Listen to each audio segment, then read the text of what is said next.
Hello, everyone, and welcome to P1 Broadcasting. It's Thursday night, and you know what that means. It's Murph, it's Sam, it's the Black Magic Studios Grand National Series for the American Motorsport Association. And tonight, Sam, we are at the Tricky Triangle, 2.5 miles in the Pocono Mountains. What a great place for racing. Out in the middle of the woods, long straightaways, wide racetracks. Turns that none of them are even close to similar together. Who could ask for more? And if you really wanted, you could get yourself a hotel room with a heart-shaped red hot tub to boot. So all of those things are available to you here in the Pocono Mountains. With a black velvet Elvis. That's right, my man. I forgot about that. The track here is one of the most unique in all of motorsport. It is 2.5 miles, so same length as Indianapolis and Daytona. But the difference here at Pocono is that there are 3 different turns. The track was designed by Roger Ward, and yes, your memory is not failing you. That is 2-time Indianapolis 500 winner Roger Ward designed the speedway. It has 3 distinct turns based on 3 different tracks. Turn 1. It is banked 14 degrees. It is modeled after the now defunct Trenton Speedway. The second turn is 8 degrees of banking. It is modeled after the Indianapolis turn at Indianapolis. And the third turn, well, it's 6 degrees. It's really wide. It's really flat. And it is modeled after a corner at the Milwaukee Mile. Connecting those 3 corners, those 3 distinct corners, are 3 equally distinct straightaways. They are different in length. They are different in width. They have different markers to them. Some of them have warm-up lanes. Some of them do not. And so it can be tricky getting around this joint, Sam. Well, that entitles completely to the name that you gave it with Tricky Triangle. And I believe actually the one straightaway is the longest on circuit at this racetrack, if I'm not mistaken. Is that correct? You know, it could be the front straightaway. Right. I think the Long Pond straightaway is actually the longest straightaway on the circuit. It could be, and there are all sorts of configurations to this racetrack. Nick Ilgalski, who is the CEO, taking over for his grandfather, Joe Mattioli, says that there are 44 different configurations here at Pocono, and you can see it. They're not scanned into iRacing, at least in this version of the scan, but you can see the road courses that are laid out here, and there are all kinds of different layouts. The track for the Tri-Oval, 2.5 miles. The race lap record is held by Ryan Briscoe in an IndyCar 2014. He lapped it at 40.9009 seconds. The road course, there are several of those. The current road course, 2.5 miles. Track record is 1:15.440, set by Al Holbert in a Porsche 962. But there are all sorts of different configurations. This track was originally part of the IndyCar Triple Crown. It's steeped in open wheel history. Of course, Pennsylvania, home to the Andrettis. But this track was once part of the Triple Crown, which was originally Indianapolis, Ontario, and Pocono, and then this Ontario race moved to Michigan, and then Pocono was eventually dropped in favor of a second stock car race in the early 1990s. But this track has a long history of open wheel racing, stock car racing, sports car racing, just about anything you'd like. It's a big facility too, Sam. Holds 76,000 and change. They can fit under that twin-spired grandstand. That's not counting as actually is one of the largest camping tracks as well on the circuit. There's a lot of folks that camp around this track, not just in it, but there's just an excessive amount of camping that goes on at this particular event. Yes, there is. And speaking of camping, I'd like to give a shout out to AMA competitor Brian Sharp, who is currently looking for trees somewhere in the infield at the Pocono Raceway. And so, Brian, if you're watching and you are, we hope you're avoiding those trees, and we hope you're having an awesome weekend at the races. We do have Kendall Paul back. He has returned. From his racetrack tour. I am back from vacation. Sam, you're back from assignment. We're getting ready to go. Do want to pop up the practice speeds because I would be willing to bet you a shiny new dime, Sam, that you know exactly who's at the top of that leaderboard. Let me look into my magic ball here and let me see if it gives me the same name we have seen repetitively over the last few weeks. That would be Ryan O'Donoghue. 167, 131, the speed for Ryan O'Donoghue. Greg Evans is second. That's a blistering lap. I'm just telling you, a sub 54-second lap is fast. Yes, it is. They're all going fast. Greg Evans second quick. Trevor Benz, Kyle Heath, Lee Campbell, they're going to round out the top 5. Mo Quinn Heaney, Troy Carricker, Nolan Milnes, Kendall Paul, they're your top 10. We've got about 3 minutes left. And just kind of bring you up to speed, the first portion of the season is over. They've set 6 playoff contenders. Greg Evans ended the first regular season with a win. He started the second part of the regular season, the second regular season with a win. We took June the 5th off. June the 12th, Logan Edwards, he won on the road course at Daytona. We've got tonight at Pocono, and then the Peach State 250 at Atlanta at night before we take the July 4th weekend off. Upcoming races in this second half of the season, the Chicago Street Course. Now that'll be fun, Sam. Oh.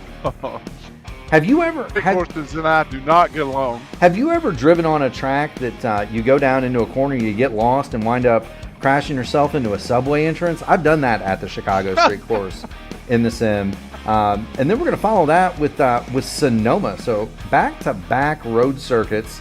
The Diamond State 250 in Dover. We're going to have the Brickyard 250 at Indianapolis. Track Racer 200 at the Glen. So 3 of 5 races from July to August are going to be twisties. Then we go to Iowa, the Daytona Oval, Portland for another road course race at the end of August. And we're going to finish out the second half of the regular season with the Archway Industrial Coatings 200 from Worldwide Technology Raceway. That's at Gateway. That seems like a lot of fun, Sam. It does sound like a lot of fun, and especially as it mixes this thing up, that you have some road course ringers, as they're called, like Logan Edwards. Even though I was on assignment last week, Logan Edwards really lit up the road course at Daytona last week. And so if you have other drivers that really fancy themselves at road courses and they can get through this summer stretch here and build up a really good points total, it can really shake up the points as a whole. It doesn't matter who the aces are in oval. It can really make a difference in the overall standing. Yeah, it can. And when you talk about a playoff system, as long as you get there with a chip and a chair, brother, you got a chance. And somebody like Logan Edwards, who we've seen him flex his muscle in the Indy cars on road courses. You get a guy like that's good at running, good at turning right and left. He can really help himself out in that playoff picture, and he's going to have a big chance to do it. Logan Edwards currently 11th on the board. This track also holds a special place in my heart as far as the AMA goes. We'll talk about it a little bit more tomorrow night, but my first appearance in a stock car race in 2 years happened here 2 years ago, Sam. I brought a truck to Pocono and sat on the pole with these guys. So, wow, that's impressive. I was driving a car, but nothing stops me from being impressed with you, Mark. I've aged since then. I'm now old and slow, Sam. Don't know if I could do that again, but I do enjoy. I do enjoy Pocono for certain. Sure, we are done with practice. Well, it's just something. I don't know what it is about this racetrack. It's the intrigue of just its uniqueness. But or the fact that you have those long straightaways that really pronounce yourself to make decisions in a different way. This track challenges drivers in such a device that they would be able to be drawn to it. It's almost like the black light to a mosquito in stock car racing, in my opinion. It's just hard for drivers to get away from this place. They want to do well. It is, and it's very challenging. It's also very much hello to Wyatt Fisher out there. He's given the go ahead. He's given the go ahead to the number 73 machine. Let's get on board with series director Kendall Paul here as he gets ready to turn loose the number 78. The weather for qualifying, that's just about perfect, Sam. 73 in the air, 85 on the track as we get ready to do battle to see who is going to start up front. Definitely good race conditions. Yes, it is. Yes, it is indeed. But there's Kendall Paul. We'll jump on board with him here in just a moment. He's getting ready to go through turn number 2. To the tunnel turn now, yeah. There he is. And there's what you would see if you were riding in Kendall Paul's visor. Hello to Katie Green as well. Cheering on Donald. Looking right out of the helmet here. He's gonna start wide here. He wants to get back in the throttle as fast as he can and get as much speed generated, because some drivers like the looseness of the car in that first lap, and they can turn a really quick lap on that first lap. And then others will take it easy and then try to turn a hot lap on the second. But typically a lot of drivers will try and burn that first one really hard. Yes, they did. 188 miles an hour at the beginning, or at the, that loose where he's grabbing a handful of wheel there. Yes, he is. Kendall Paul, 188 miles an hour trap speed at the end of the front straightaway. He's going to haul it down to the tunnel turn. This is one of the trickiest in all of motor racing, not just stock car racing, but all of car racing in general. You're going to be really careful through there. It's really slick. Car gets really light. And then head yourself toward turn 3. You're going to have a ton of different options here, and you're going to see guys and gals all over the racing surface going through turn 3. That's a lap with Kendall Paul. We'll show it from outside the race car so the fans can get a perspective at home. Kendall Paul, his first lap, 54.571. That's good enough for second quick, 165.299. But Ryan O'Donohue, my goodness, Sam, he put down a monster lap. He sure did. And now goes Greg Evans, who did the same thing. There is a little cloud cover that's fallen, that was something else that I've so unique about this racetrack, is that the cloud cover can cover one end of this track and help you with speed and grip, and then the sun will be out on another portion of the track, and the car will be incredibly loose. So it's so unique in so many ways. Yeah, this track is huge. It's even, in some respects, I think it covers, even though it's the same length as Indianapolis or Daytona, I believe it covers more physical space than those two tracks, just because of the unique layout. Yeah. Yep. And it's also in the mountains, so the weather is a lot more volatile. Those Kendall Paul. Quick, let's see if we can't find another one of our contestants here. Oh, he qualifies up to the front row. Yep, watching David. We only have a handful of drivers who have not turned a lap, and now we see Troy Carricker jump into the 4th spot.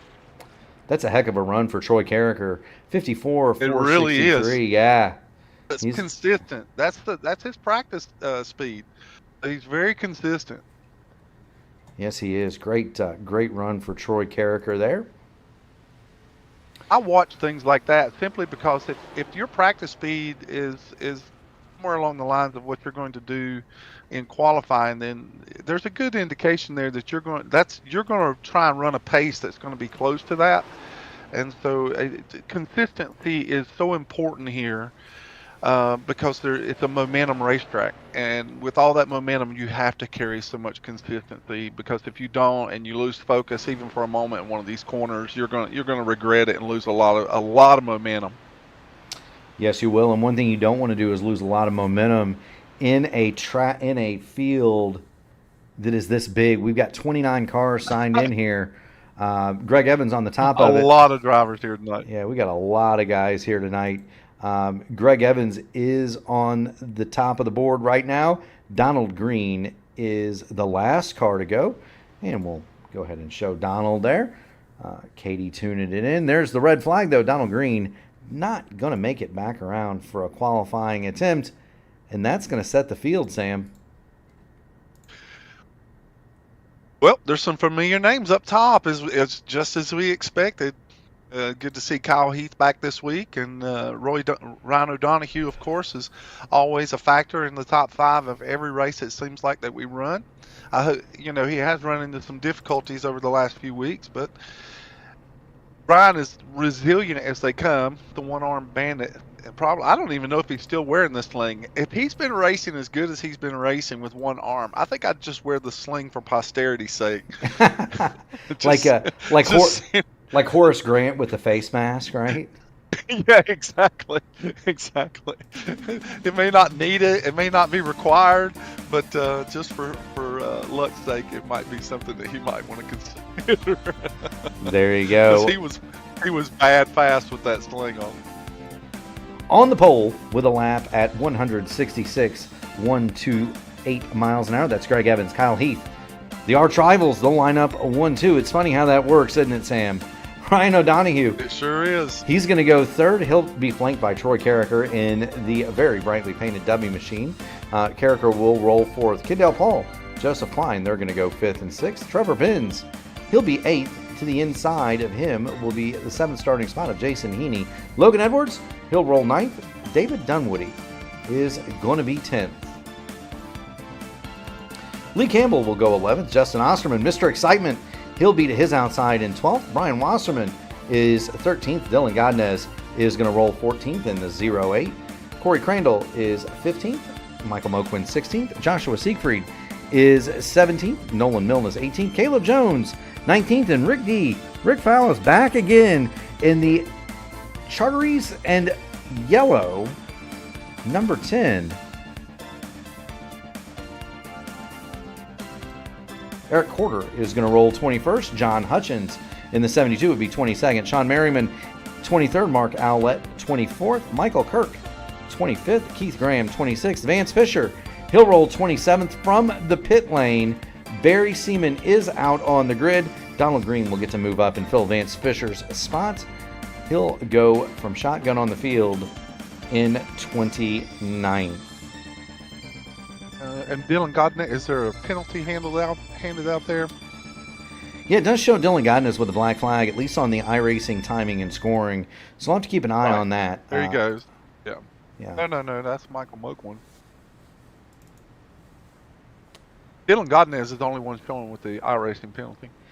Yeah, and you know, as we've talked about here in previous broadcasts, there's a penalty system. If you're involved in contact with another vehicle, you may get to serve a penalty at the next event, and so that could be what we're looking at for Dylan Godnez to start this one. Meanwhile, there's the field. It's not just on-track activity, but it could be related to code of conduct as well. Yeah, you know, most racing leagues and iRacing, just like the real thing, if you're involved in conflict away from the racetrack, that can result in penalties when you line it up next week as well. And so you got to be careful. Meanwhile, we're watching the pace car here. Greg Evans is going to lead him with Kyle Heath, and this will be an interesting situation. The last time those two were together on the racing surface, Sam, there was a bit of a coming together. Kyle Heath was not happy with Greg Evans, and so we'll see how that plays out here as we get ready to come to the green flag. Pace car is going to turn left onto pit road. Barney has the flag in his hand, and we are getting ready to get down to business. The green flag is out in the Black Magic Studios 225 from Pocono. Oh, great start by Kyle Heath on the outside. They're pretty even going down the front stretch to turn one, but so far they're already 4 wide almost in the back of the field. Oh, someone dove it deep in there and run another couple of cars up the racetrack, and now they're checking up in the back. They're spinning. There's one. Oh, he saves it. We're going to keep on trucking. Everybody makes it through there. That was Eric Porter and Vance Fisher that got kind of sideways back there. But we keep going through the tunnel turn. Everybody safely through turn number 1. Or are they all going to make it through turn number 2? We got some cars high in the back, but everybody makes it. We're headed down toward turn 3, Sam. Alvarez actually announces his stop to the pits. Now, this is something you're going to see all day long, fans. The multiple lines through turn number 3, trying to get that shot down the front straightaway, carry as much momentum as you can down the front. Greg Evans, he leads Kyle Heath, but Heath right in that draft. Here we come. It's going to be a race up front tonight. I think Kyle Heath is going to want to prove that he's exactly the racer that he is, and he's going to race Greg Evans for those positions. There is so much to really think about during the runs at Pocono, because this track will wear your tires out, and over the course of this, and I've tested this setup myself, but over the course of this setup, it will get a bit tighter in places, especially off the tunnel turn. So these drivers have to think about the long run and try not to overdrive the car in the beginning of the run, so that they can preserve the moving up more positions later in the event. Because long green flag runs are synonymous here. Yeah, they are, and part of this track is fuel mileage. It's kind of the joke every time you come to Pocono, you're going to get a fuel mileage race. In a stage environment, we're going to run stages at 25 and 50 laps today. I wouldn't think that we're going to see a lot of fuel mileage here, but it could come into play. And Sam, it almost always does at Pocono. Again, we're running 90 laps. We're running 90 laps here. Stage at 25, stage at 50, but that last stage is going to require a fuel stop, as it always does. Is fuel mileage going to come into play there, Sam?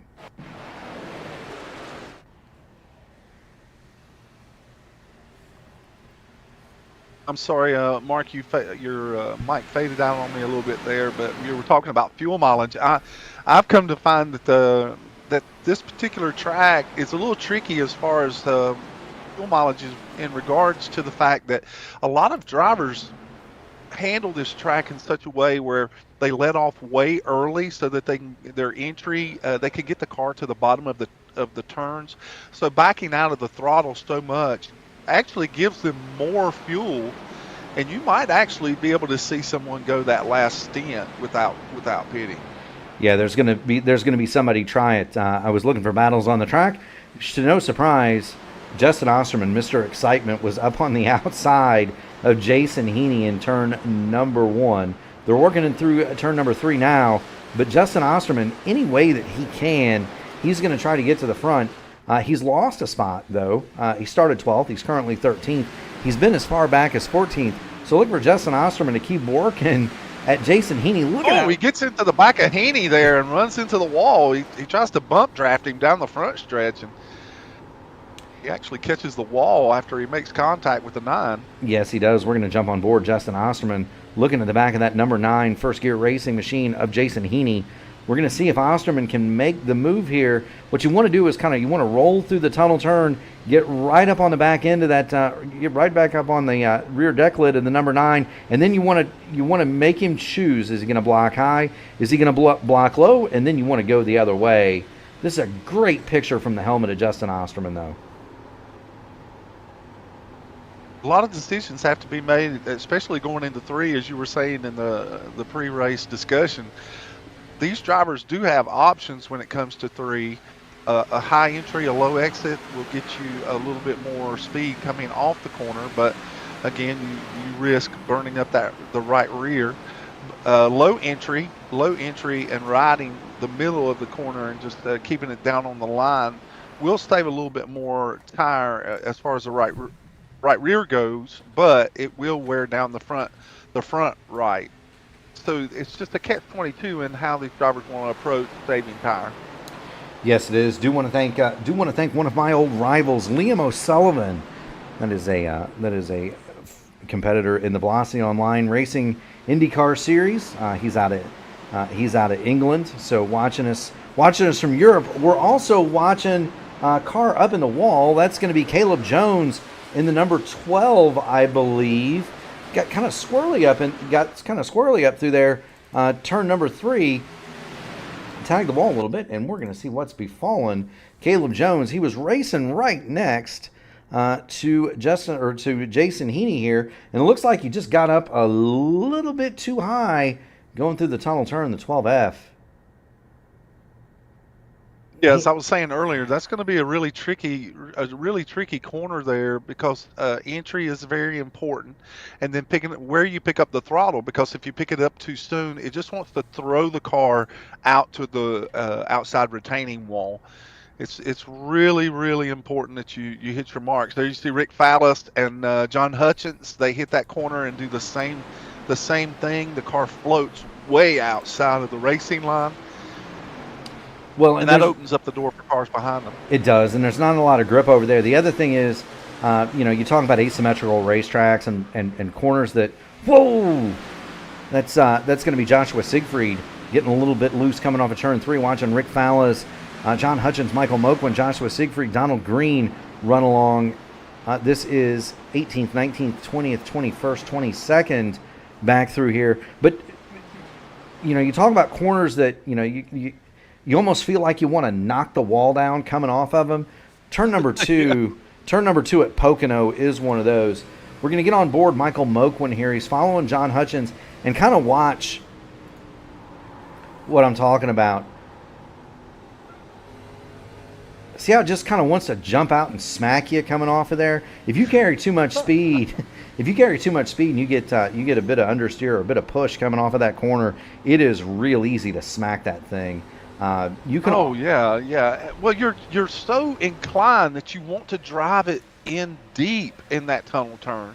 You really want to drive the car as far in there as you can drive it, but really it just causes all that momentum to go out. Centrifugal force in that corner where there is no banking. It just wants to throw that car out to the outside, and it's really not a corner that you can hard charge into like that. And if you do, you have to use so much brake. Again, as I was saying earlier, you lose the momentum, and that corner is a big momentum corner. Yeah, it is. Something I wanted to kind of point out too, Sam, as you're riding along with Greg Evans here. We were just on board with Michael Moquin. Moquin running along in 20th. Greg Evans in second. I want you to kind of listen as he goes through the tunnel turn. We saw a handful of wheel from Michael Moquin, really sawing on that thing, and you could hear audibly the tires grinding across the racing surface. When we get down on the tunnel turn again with Greg Evans, I want the fans at home to just listen. Because you're not going to hear that, and you're not going to see the dramatic, harsh movements to the left with the wheel. So here comes Evans. He's behind Kyle Heath, 175, 180 miles an hour, a little bit more than that. Here he goes. Yep, 185 down the Long Pond straightaway. And you can hear the modulation in the throttle. Yeah. It's not off and then completely on. There's a lot of modulation there and throttle control to help him steer the car. There are indeed, but what you didn't hear was the tires grinding themselves across this surface at Pocono. This was repaved in 2016 in order to allow 2014, excuse me. Was it 14 or 16, Sam? Help me out. I'm sorry, what was the question? I heard Rick Fallas had made an in-race comment, and I was trying to go back to see what was going on with he and John Hutchins and Michael Moquin, who's trying to make his way up through the field here. It was getting pretty fierce. So I apologize if I missed your question. No, indeed, I answered my own question. It was the track repave here was complete in 2012. The iRacing scan is from 2014, so very smooth. This track before it had been repaved was notoriously bumpy. It is not so anymore. It's actually fairly smooth, to the point where when we bring the IndyCar stuff here, the old DW12 doesn't have enough play in the setup to actually be correctly set up for this track. It can run the legacy, it can run the bumpy one, but it can't run the smooth version. Now go figure that out, Sam. There's a lot of chatter going on in the race among drivers right now, just simply because they're just trying to fill this thing out. And some of the back runners they have a handful of car tonight. They do. So there's a lot of chat. Yeah, there's a lot of communication going on between the drivers.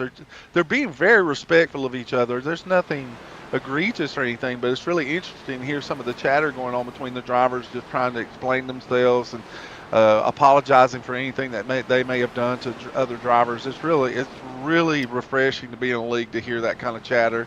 If you get into official races, it's not necessarily that kind of communication, but tonight it's been nothing but constructive so far.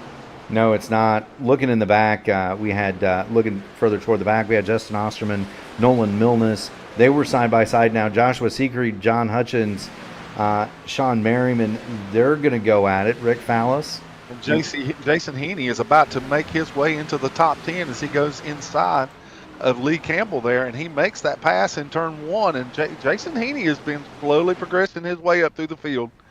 Yes, he has. Yes, he has indeed. That was a fast car. I was watching him, and I was watching Heaney and David Dunwoody during practice.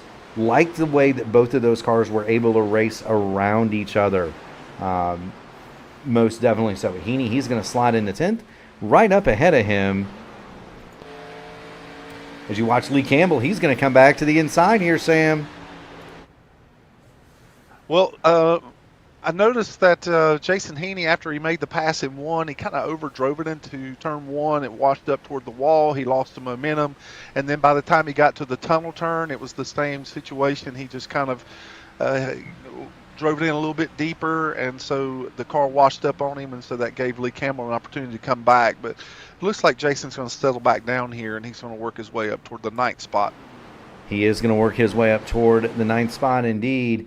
And if you look off the front of Jason Heaney, there is a battle royale occurring. That's David Dunwoody and Trevor Benz. Benz went all the way down to the apron, Sam, to throw the block on Dunwoody, headed toward the tunnel turn. This is going to get interesting, I have a feeling. Cause look at the run Dunwoody gets off of turn 2 there. That's a great example of how to utilize that corner for entry into 3. That was fantastic. Yes, it was. You get the feeling that Benz is maybe overdriving the entry a little bit, may have done a little bit of damage. Well, he's on the outside, yeah. May have done a little bit of damage to the Goodyears. Now he's going to get he almost catches the wall, and that leaves Dunwoody with some evasive action, and that just opens the door for Heaney, Campbell, and others to come down here and join the fracas. Yeah, it does, and that could be a case study in sometimes fighting each other. Heaney driving it deep in there. Yes, he did. He's right up on the back of Dunwoody, but he's blocked in. He doesn't really have anywhere to go. Now, they're 3 wide. They're 3 wide coming down the tunnel turn. And now they're passing Kendall Paul. Something has happened to Kendall Paul. So Dunwoody, something has happened. Kendall Paul is going to... He went into 1 and went straight to the wall. Yeah, so Kendall Paul's going to limp that car back around. Heaney is going to get past Benz and Dunwoody. Dunwoody passed Benz. Benz lost 4 spots in 2 corners there, Sam. Just kind of a product, I think, of racing too hard for position, maybe, and not racing the racetrack. That's a great observation, and I think that you're probably 100% correct. And Kendall Paul is still well below race pace, and cars are avoiding him in turn 3. He is crawling coming off of turn 3. It looks like he's going to turn it down pit lane here. Very uncharacteristic for Kendall Paul, and now he's coming down the pit lane. Yeah, you saw it. He was only going about 80 miles an hour on the racing surface. Yeah, he was precariously slow. Let's see what's happened to Kendall Paul here. He just goes into 1, and then it's almost like he lost some of his throttle control. He goes toward the wall, and then it's just half throttle the rest of the around the racetrack. Indeed, indeed. Here he goes. There's Kendall Paul, the series director, going down toward turn number 1. Everything looks fairly okay here. And we do have a new leader now, as Greg Evans has taken the lead from Kyle Heath. Oh, as we see a little bit of connection issues with the deuce. And Ryan O'Donoghue has not allowed these 2 drivers to get away from them, and they have clearly broken away from the field now, as they're 5 seconds ahead of Troy Carricker, who rides in 4th place. And this is a great showing by Troy Carricker tonight. Yeah, you can see the interval. The first 3, Evans, Heath, and O'Donoghue, right together. It is 4 seconds back to Troy Carricker. He is just now coming off of the tunnel turn, while these cars set up to go into turn number 3. If you listen to Chris Wilhite, one of my Indy Alliance Racing teammates, gentleman that's made it to the contender round several times for the Coke Series, he will maintain that Pocono has 5 turns, not 3. I've heard that analogy as well. Yeah, it's 5 turns, not 3. You must have an engineering degree. Well, you know, Sam, IndyCar driver, right? Always has to be arguing about something. Top three, though, Evans now has the lead from Heath and O'Donoghue. We're just a couple of laps from paying out those points. Troy Carricker, he's pulled a little bit of a gap now. He's almost 5 seconds behind the leader, but he's pulled almost a second gap from Logan Edwards and Joseph Klein. Edwards and Klein are 5th and 6th. There they are as they run together. And then you've Carricker now, if he's not careful, he's going to have a mirror full of Logan Edwards, who's just taken over the 5th spot. Our last week's race winner, and Logan Edwards is actually trying to catch Carricker as we speak. He's giving it a shot, although Carricker pulled away. He sure is. Yeah, Carricker pulled away from him another 10th that lap. So Troy Carricker looks to be in good shape. There's Jason Heaney. He leads the next pack. This is 7. Jason Heaney, P7. Brian Wasserman, 8th. Nolan Milnes is 9th. And then they've got another second about back to Lee Campbell. David Dunwoody had been as high as 8th. He is back to 11th, and he's got a mirror full of Michael Moquin, and Mr. Excitement, Justin Osterman, has started to pull himself forward.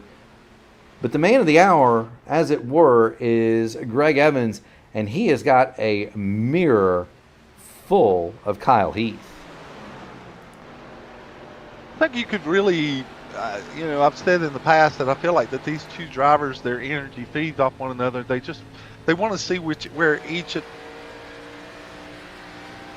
Just 1 second, they're making some communications here. Basically, Kyle and Greg are communicating a little bit in the race there. Oh, and Dunwoody grabs the wall off of turn 3, and that opens the door for Justin Osterman. But I was saying earlier, I feel like with Kyle Heath and Greg Evans, those drivers, their energy is such that they want to learn off of each other. They want to see who is strong and where they're strong at. They do, and you absolutely do, and that's a great point. When I would run this series a couple of years ago, Sam, admittedly not a very good stock car driver.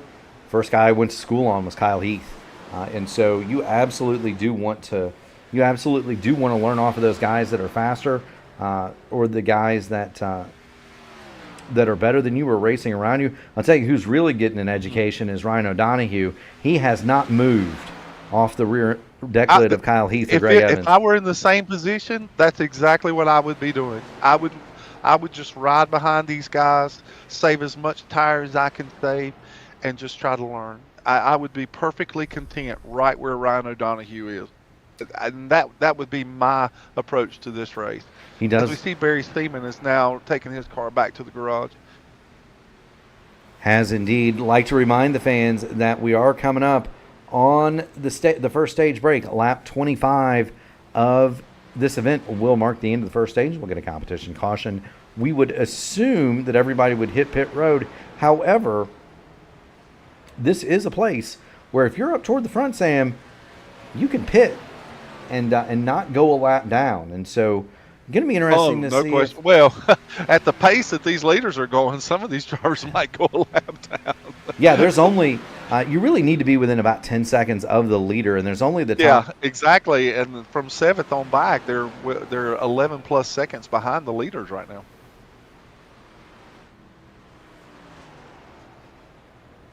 Yes, indeed. Kendall Paul does. That's an incredible pace. That really is an incredible pace that they're putting on up there.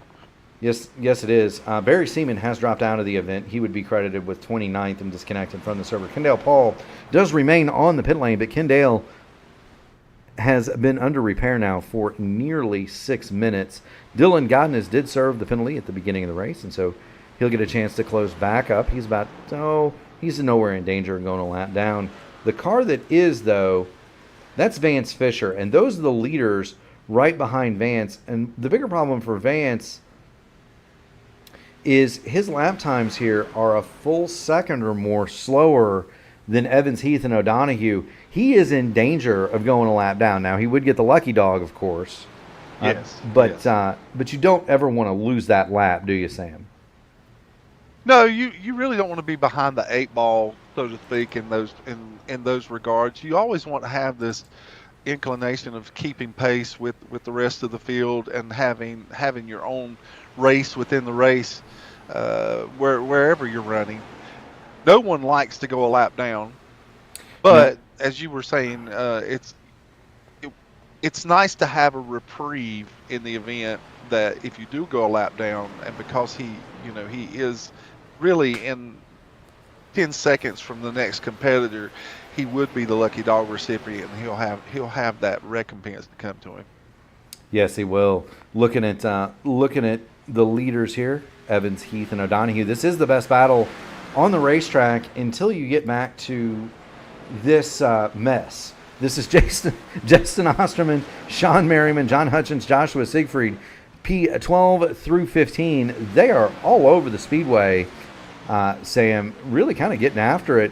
Not in the points for the stage, but it's track position nonetheless. And track position, very difficult to come by here at Pocono. So these drivers. Well, that's why you see such a scramble on starts and restarts. The drivers going 2, 3, and 4 wide. Going into turn 1, they want to try and grab positions as quick as they can and hold those positions. Or they just try to make up positions at the beginning of the run because they're afraid that they may use up tire and lose them later in the run. So track position is king at this racetrack.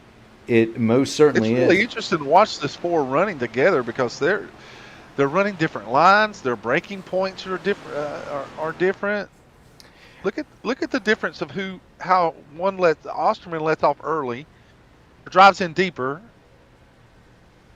Then Sean Merriman lets off earlier and picks up the throttle quicker. Now watch John Hutchins as he comes down. Last time as he went down into 1, he drove it in incredibly deep. As he comes under pressure from Joshua Siegfried now. Yeah. Look how deep Hutchins drives it in right there on the high side. Yes, he does. He doesn't get 2 car lengths. Yeah, he does. He doesn't get it all the way to the bottom. You can see the 72 machine get a little bit slideways, and that's going to let Joshua Siegfried pull right up to the rear deck lid of the 72. But Siegfried doesn't have just enough room. But look at how much deeper Siegfried drives it in over Hutchins into the tunnel turn. The same way with the same difference between Merriman and Osterman. Really, it's kind of a great shot. This blimp view, and thank you to Whiplash Simcams for that. It's a great view of all the different lines, and you can really tell who's braking where and how. Caution is on the speedway. Caution. Well, that's the stage. That'll be our stage caution. That is the stage. Greg Evans is the winner of Stage 1 here in Pocono in the Blackmagic Studios 225.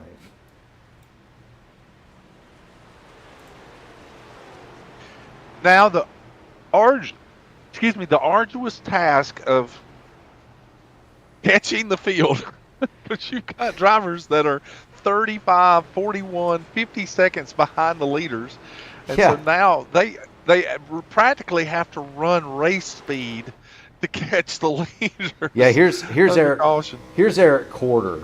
Look at the animation. He's got the inside that Toyota Supra. He's got the visor bouncing up and down in there. But if you look at Eric Quarter, he is running this car hard. Sam, he is going race pace. He's still 9 seconds behind the field. Exactly. This is one of the craziest things about this racetrack is that you have these long green flag runs, and drivers will fall back so far that when the caution does come out, they have to scramble and stay in the gas just so that they can catch the field, and if they can make up track position on pit stops. Because if you don't, you're holding up the field behind you, and you're hurting yourself in trying to make up positions if you can, if other cars are getting repairs in the pits. Yeah, and if the field's really strung out, you can wind up giving people free pit stops. You don't want to do that either.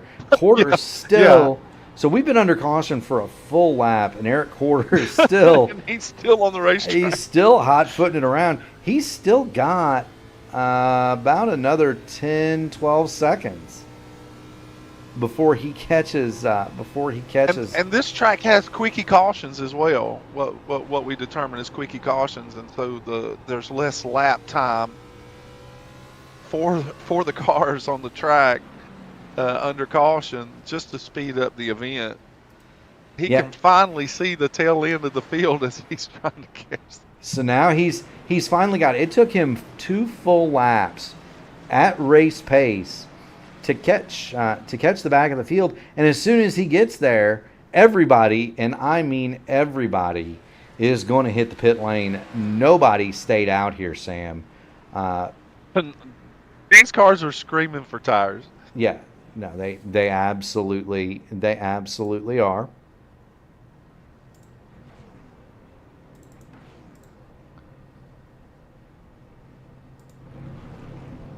It's going to be. Go ahead. Watching the front trio, Greg Evans is going to win the race off of pit road. Heath is going to be second, and then we're going to have Ryan O'Donohue, Logan Edwards, and it appears to be Joseph Klein. They're going to make up your top 5. Good work from Edwards and Klein. Troy Carricker, no kidding, was the big, no question. Yeah, Troy Carricker was the big loser on that exchange. He dropped 3 spots down to 7th.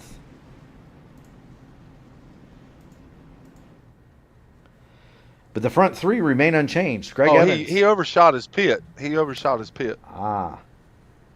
So he slid through the sign and had to back it up just a hair, and that's how Troy Carricker lost some of those spots. There you go. He's had a fast hot rod, though, Sam. Wouldn't surprise me to see Troy Carricker drive that car back up through the field. Do want to thank everybody who's out here watching the Blackmagic Studios Grand National Series and the Blackmagic 225 from Pocono. Do want to thank all of the sponsors here in the AMA, especially Blackmagic Studios as the presenting sponsor for this event. Also would like to thank Archway Industrial Coatings, Admin Box, Track Racer, and Rogue Energy Drink. We are under caution for the first stage break, lap 28 of 90 here at Pocono. And it is a long caution lap, Sam. Almost 2 minutes to get around this place. These caution laps at this track are grueling. It is grueling. It is indeed. They are going to start getting lined up now. There's a lot of the positives about that there is a lot of time to evaluate for the drivers. They can go in and look and see what their tire wear was in that first long run. They can check and see what their fuel mileage was as they got to their pit stop to see how they're going to play out in the last segment. There's a lot of evaluating that you can do under this caution. I know I say it's grueling, but there are advantages to it because the pace is slow enough that you can do some of this investigating of and looking into your car so that you can make better decisions later in the race. So there's some give and take there as far as what caution time is here on the track. We do have Internet Sim Racing luminaries in the crowd one more time. Sam, Matty Wagner's joined us, longtime IndyCar competitor Liam Anderson, and Mike Rigney is in the house. He said howdy. I said, well, at least it wasn't a California howdy, Sam. If you remember your Beverly Hillbillies. I do. It's good to see Mike. It's always a pleasure to have our fans watching tonight. We got a great crowd tonight. It looks like we've got a good attendance for a Thursday night, and we appreciate everybody that's tuned in for the race. I think that you're going to see a good one. Things were pretty calm and separated here for the first segment. I think it'll get a little more interesting as drivers are going to try to get some more track position in the second segment. It'll be a little shorter of a segment, and then they'll set themselves up for the run to the checkers on the last 30, 34 or 35, 36 laps of the event. So just hang on because there's a lot more racing left here at Pocono. Yeah, it's going to be a lot of fun, Sam, once we get to that final stage, because we're going to see all kinds of strategies, especially among the front 3. We know that Evans, Heath, and O'Donohue can run together. We haven't seen the same kind of speed out of Edwards, Klein, Milnes, or Carricker, kind of that second tier.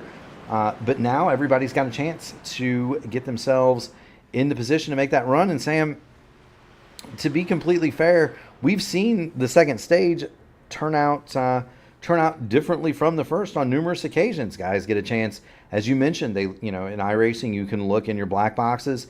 You can tell what the tire wear is. You can tell what the temperatures are across the tire. You can tell how much tread is left on each corner. And so, guys will look at that, and really you can use that first stage, or really even the first two stages, as test sessions. So we'll see who learned exactly. We'll see who learned what from the first stage, and we'll get ready to do battle here in the second. Greg Evans, Kyle Heath have been the dominant two cars, but they've had Ryan O'Donoghue right in their hip pocket. And for Logan Edwards, this is going to be a chance to close up what was a nearly 5-second gap, Sam, back to that second group. Matty Wagner has a question for you, Sam, and I hope it's not about corn dogs. Okay, Wags, I will try to answer it if it's PG. Well, coming out of Matt Wagner, it's not going to be PG. I guarantee you that. Here we come back to the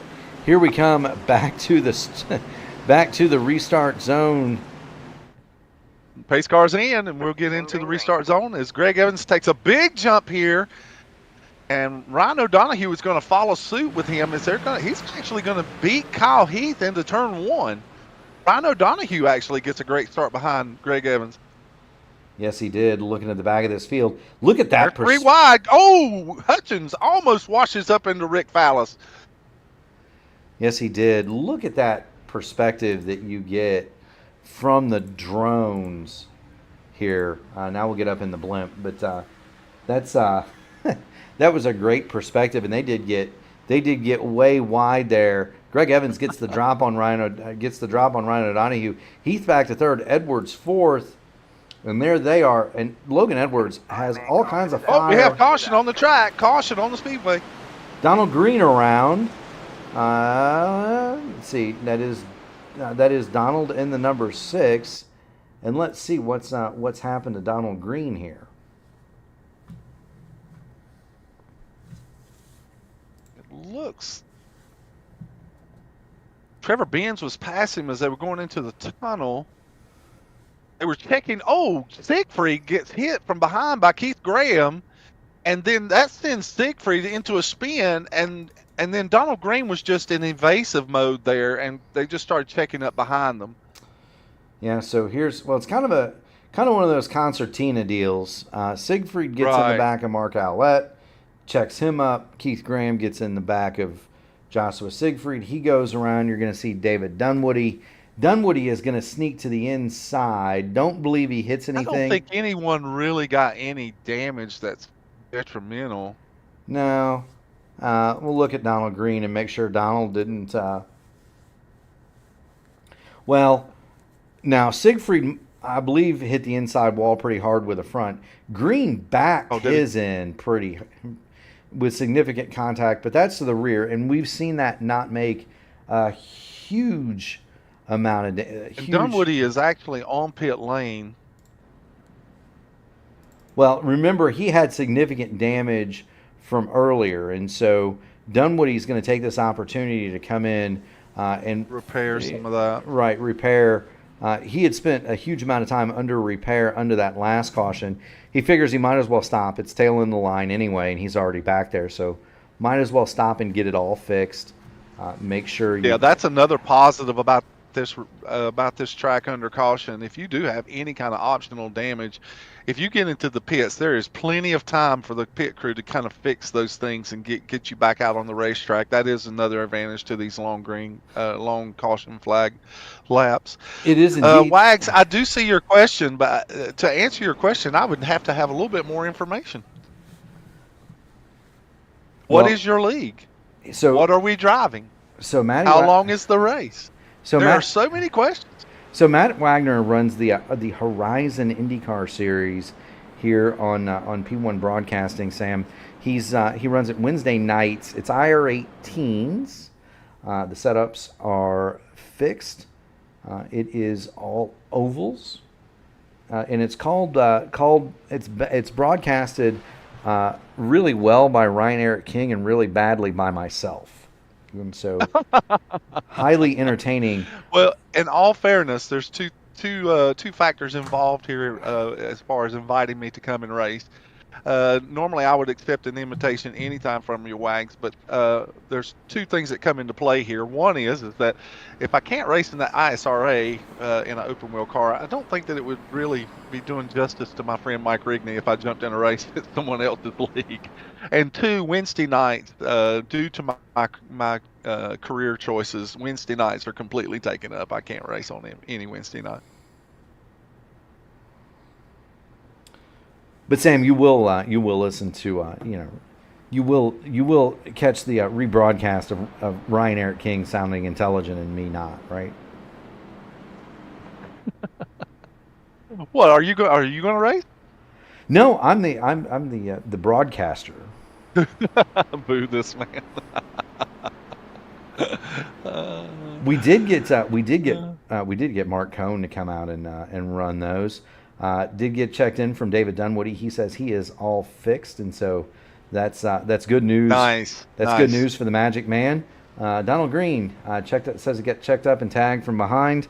Those things do happen, but Donald should be able to get most of that fixed. He was on pit lane for 1 minute 32 seconds. Joshua Siegfried remains on pit lane and has gone one lap. Is it one lap down to Siegfried?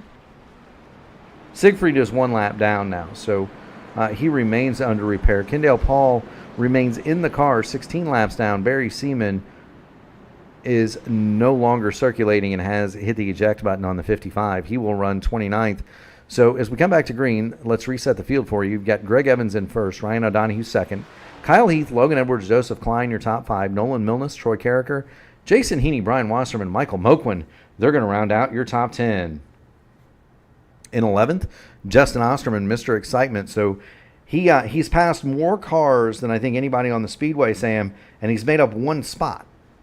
How about that? Dylan Godness is 12th. Remember, he had the black flag earlier.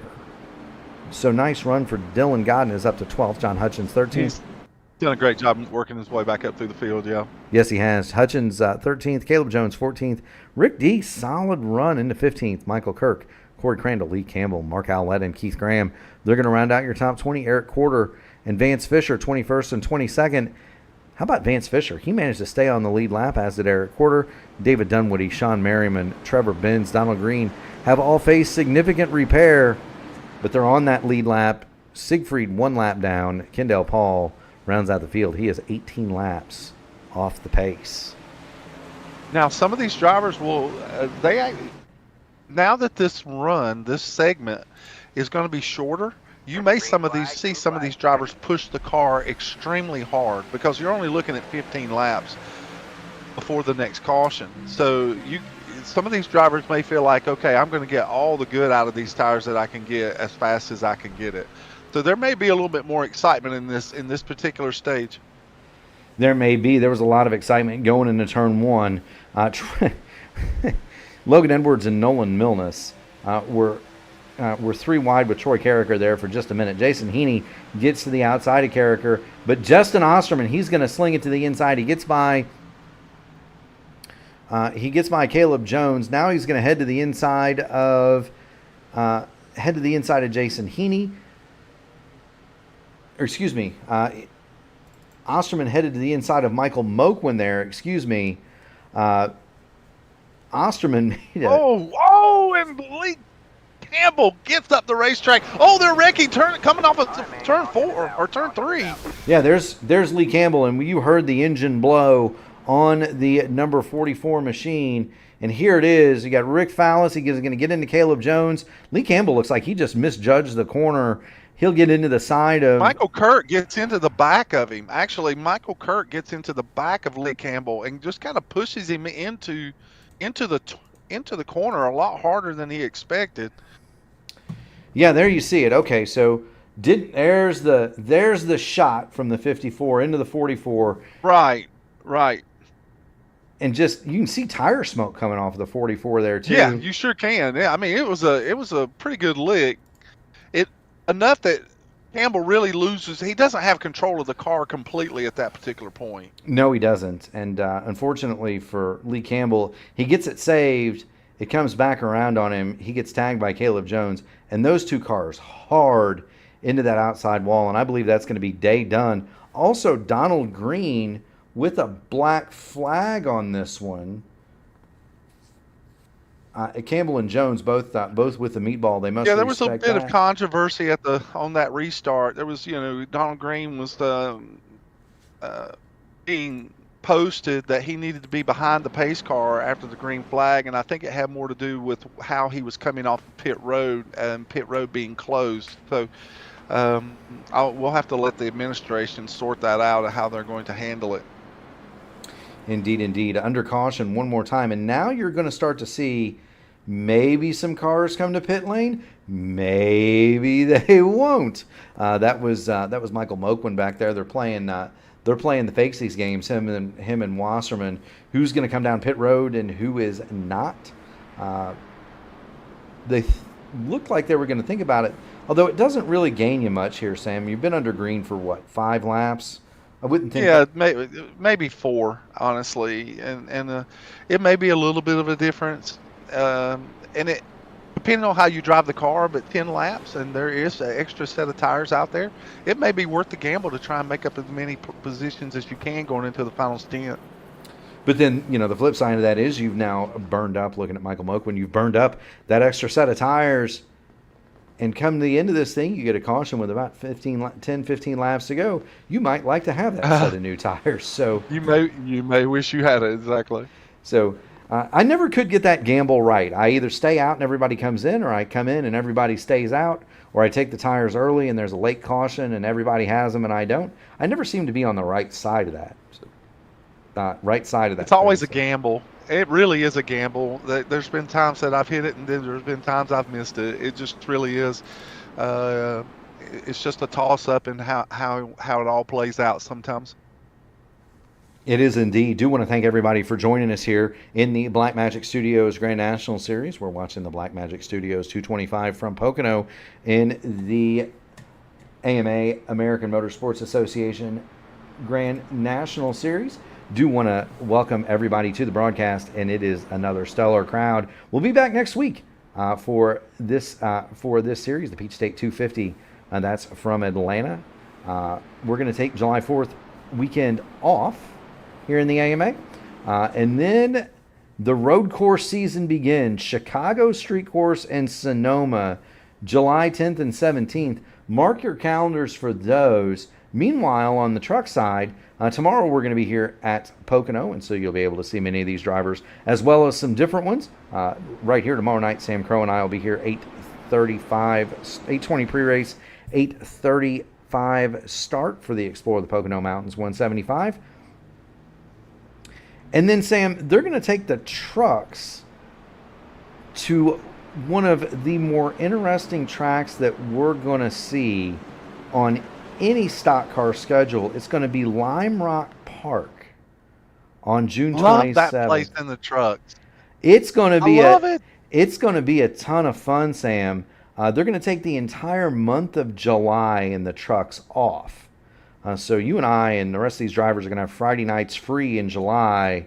But that's exciting. My goodness, we ran it. It seems to me that we ran a Elite Racing League truck race at Scuba Circuit once. And, and I kind of get the feeling that Lime Rock is going to be a lot like that race at Scuba.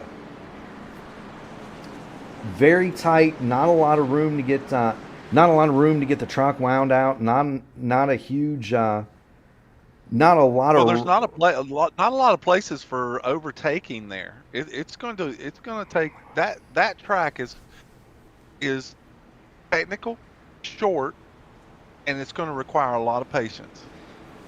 Yes, it is. It's amazing that a road course that short and technical, you would think the longer road courses would require so much patience, but that's just not the case. Lime Rock will it'll test their patience. Well, they don't, and so pace car is going to duck on off. Here it comes. Green, green, green. The field underneath Barney, waving the green flag. Well, Kyle Heath got a much better start this time. It doesn't look like Rhino Donovan's going to be able to get the jump that he did the last time. Kyle Heath got a much better start there, and Joseph Klein is going to fall in suit right here, and there's going to be closely knitted in the top 4 going into turn 1. lot of these drivers don't seem to be pushing the issue on this restart like they have the last couple of starts. No, they don't. Maybe guys are thinking, "Hey, I just want to make it to the next stage." At this point, it's not that far away. Sam, we've only got 11 laps until we hit the end of stage 2. And you've started to see some attrition. Lee Campbell, Caleb Jones have both punched out of their machines. So there's only 25 cars left. Joshua Siegfried's a lap down. Donald Green with a black flag. We'll see if Donald answers that black flag. Here he is in the back. It should be a drive-through penalty. Would be. Oh, they're wrecking on the front stretch. Trevor Benz is involved. Trevor Benz, Keith Graham, Rick Fallis. Several cars on the front stretch.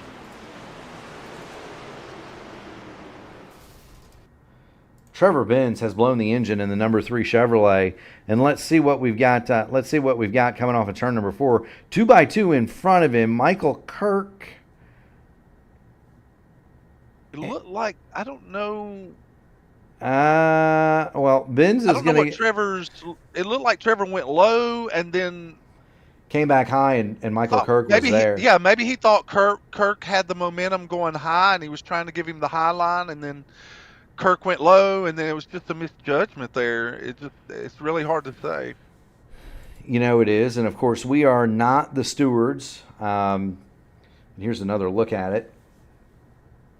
It looks like Kirk may have gotten a really big run off of turn 3 there, and that maybe Trevor was going low to give him the high line, and then at the last second didn't know for sure, and then Kirk is there. Yes, he is. We're hearing from Donald Green that he's got a minute and significant damage to the front of the 10. Yeah, well, you saw the engine pop, so that the motor in that machine is toast. We'll watch it from the in-car of Trevor Benz.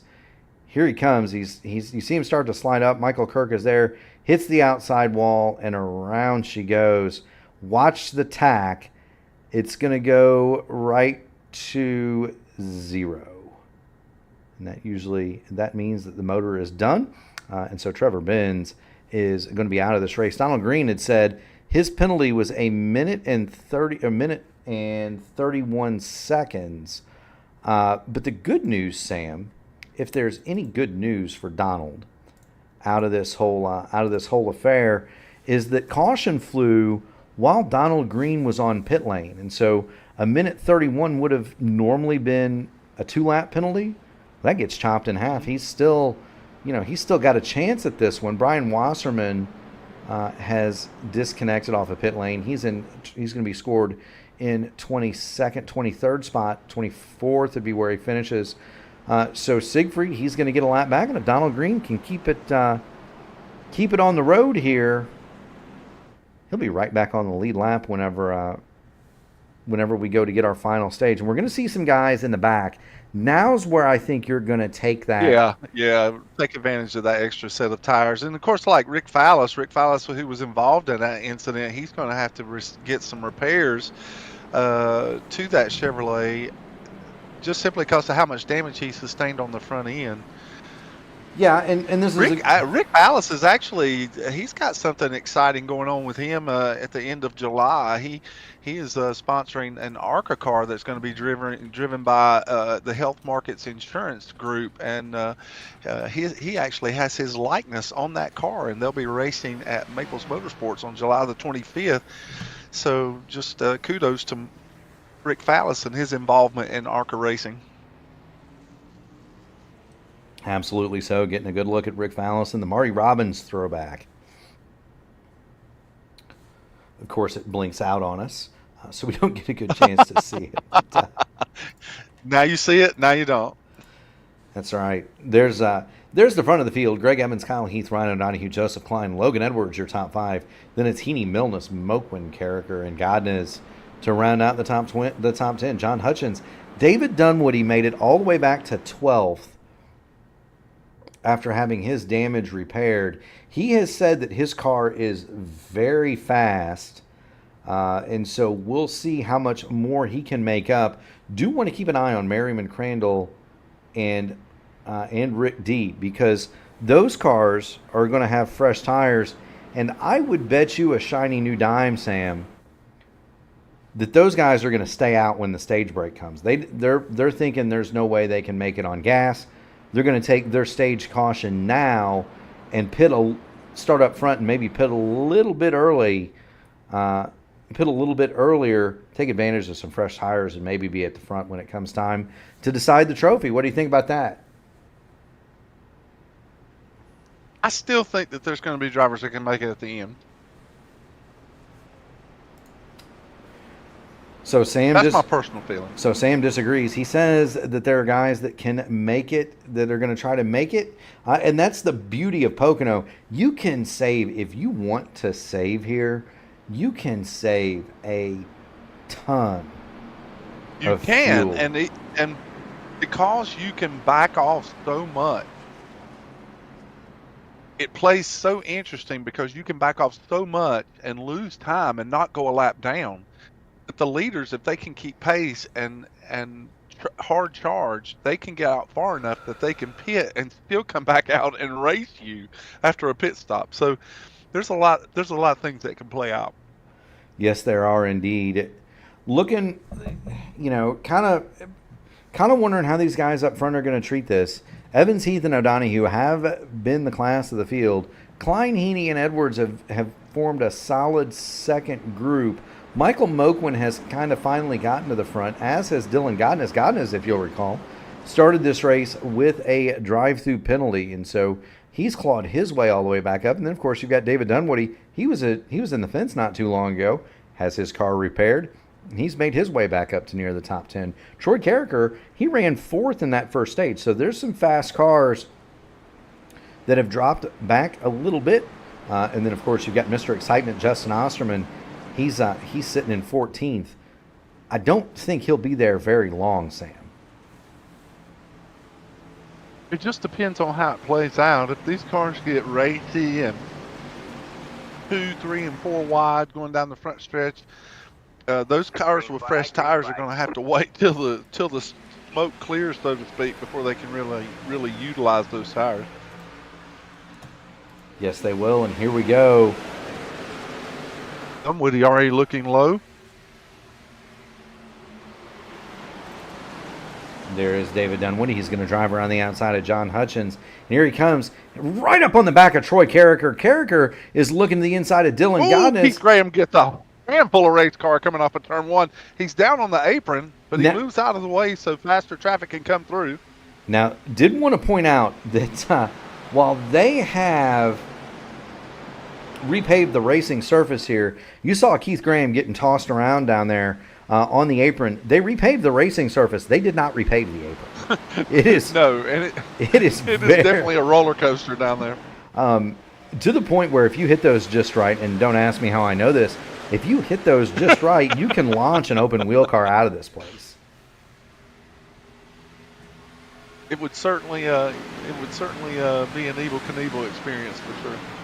Yes, it is. Here goes Dunwoody to the bottom. He's got John Hutchins on his outside. He'll cede the position to Hutchins, and now here comes Justin Osterman. Osterman's going to go to the outside of Dunwoody. Meanwhile, there's 3 wide behind him. That appears to have been Corey Crandall got up in the fence, but that's Kirk, Merriman, and Crandall, I believe, or Quarter. They're 3 wide in the tunnel turn. This doesn't work, Sam. Woo, Kirk is all the way to the wall, all the way. He manages to keep it off the wall, but he loses a couple of spots there.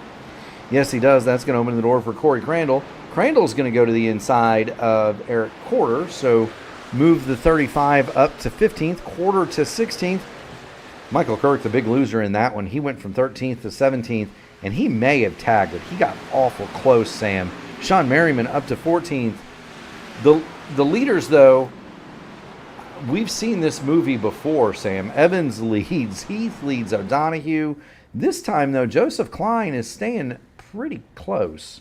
They have not been able to drive away from him with the speed that they did to start this race, Sam.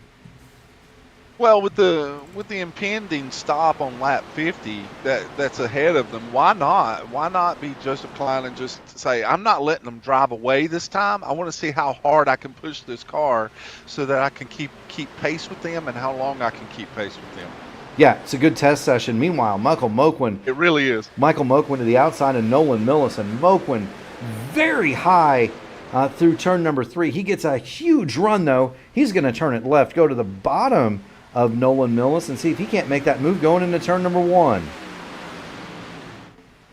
Two hard drivers right there, Nolan Millis, Michael Moquin, two hard drivers, and they're not going to let anything just go, but they're going to race hard for that position. Moquin's going to have it for now. Milnes cedes it, so move Moquin to 7th and Milnes 8th. Dylan Godness has made it back to 9th, but I got a feeling Nolan Milnes isn't done disputing the 7th spot. He backs off going through turn number 3. Now watch the Jason Heaney in the wall. Oh, drove it so deep into the tunnel turn, and it just finally the wall magnet just. Whoa, we've got one more behind him. That's Nolan Milnes. Milnes hard into the outside wall in turn 3. Caution is on the speedway, and and Dylan Godnez gets into the back of him.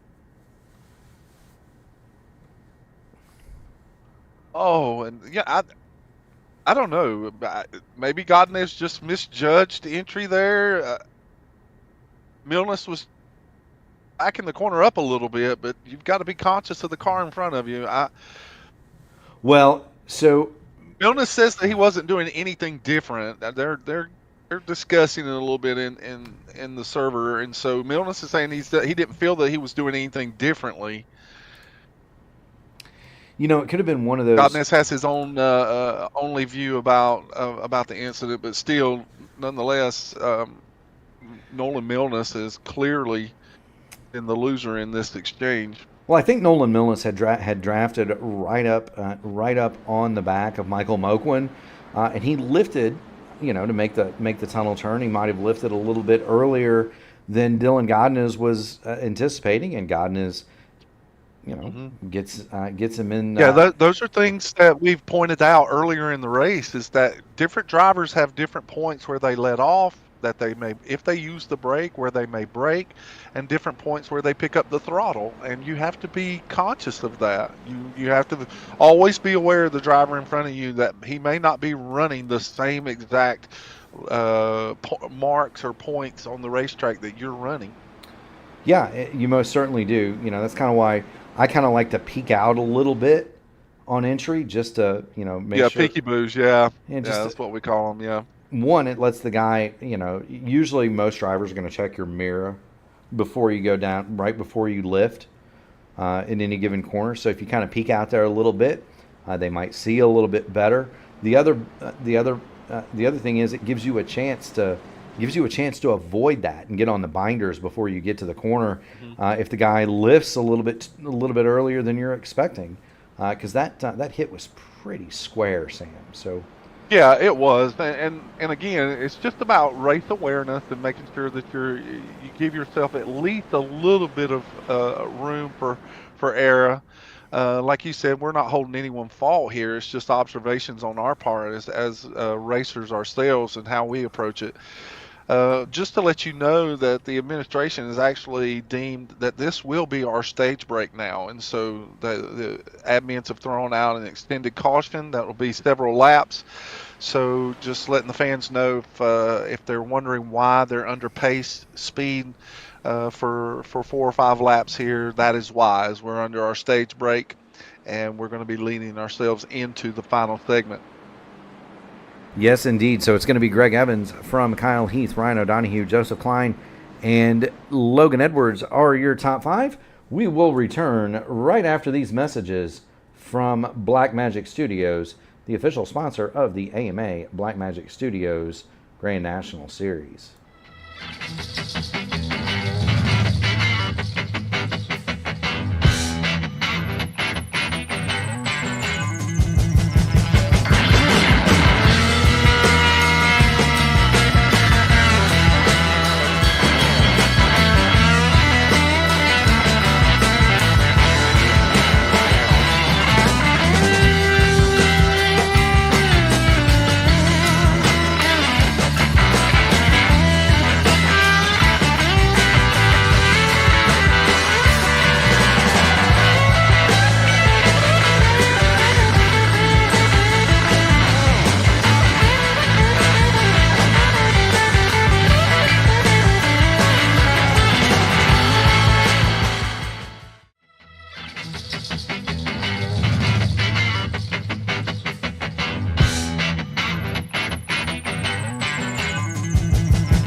And thank you so much, everybody. We are back with the second stage break in the Blackmagic Studios Grand National Series from Pocono. Greg Evans, your leader, from Kyle Heath, Ryan O'Donohue, Joseph Klein, and Logan Edwards.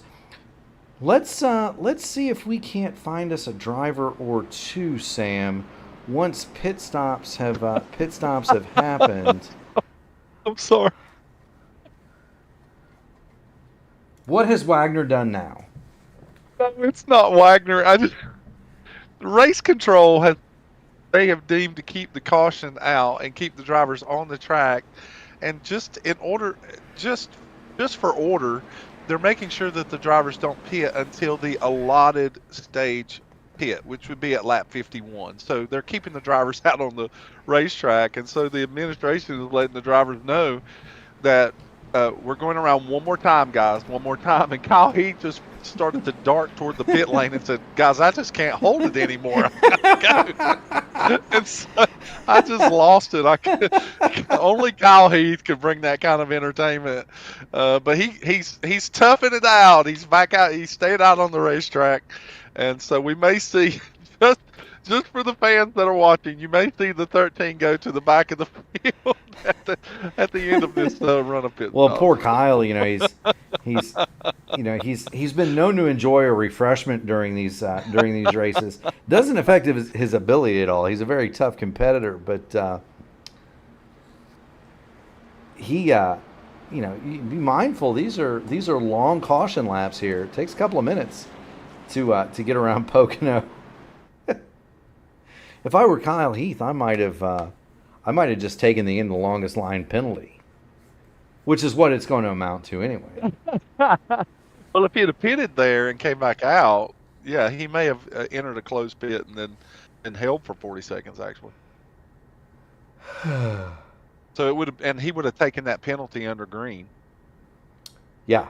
So, well, no, they'd give. So it would have cost him. Yeah, it would have cost him way more than just going to the end of the long line. There he goes. And here we come. It's open season for pit stops now, as we see Greg Evans leading the field down pit lane. Here they come. Everybody coming down pit road. We've got somebody's lone tire sitting there on the pit lane. I believe that might be from Trevor Benz. No, it's Kendall Paul. And Trevor is checked out from our event. No, it was Kendall Paul. So his car didn't show up on my screen momentarily, Sam. When he's still sitting in his pit stall from his earlier incident. Watching everybody hit the pit lane. There's Greg Evans, Kyle Heath. Heath is back down, so he did not take advantage there, Sam. Well, then Kyle Heath is just in for the comedic value there. There he goes. Sean Merriman and Corey Crandall, as we anticipated, did not pit. So those were the two cars, and we're going to show these two because they may have pulled the move of the race right there. They pitted under the last caution. Then they got a short green flag run and a long caution. So they've been out 10 laps, Sam. But they've really only had a couple of green flag laps on their tires, and this is huge because Merriman and Crandall effectively are out there on 2 or 3 lap old rubber. They're going to be leading this thing. Michael Moquin, I believe, took right sides only, 10.2 seconds. David Dunwoody, 9.6 seconds, would have been another candidate for the 2 tires. Everybody else took 4. So Moquin and Dunwoody should be on short tires.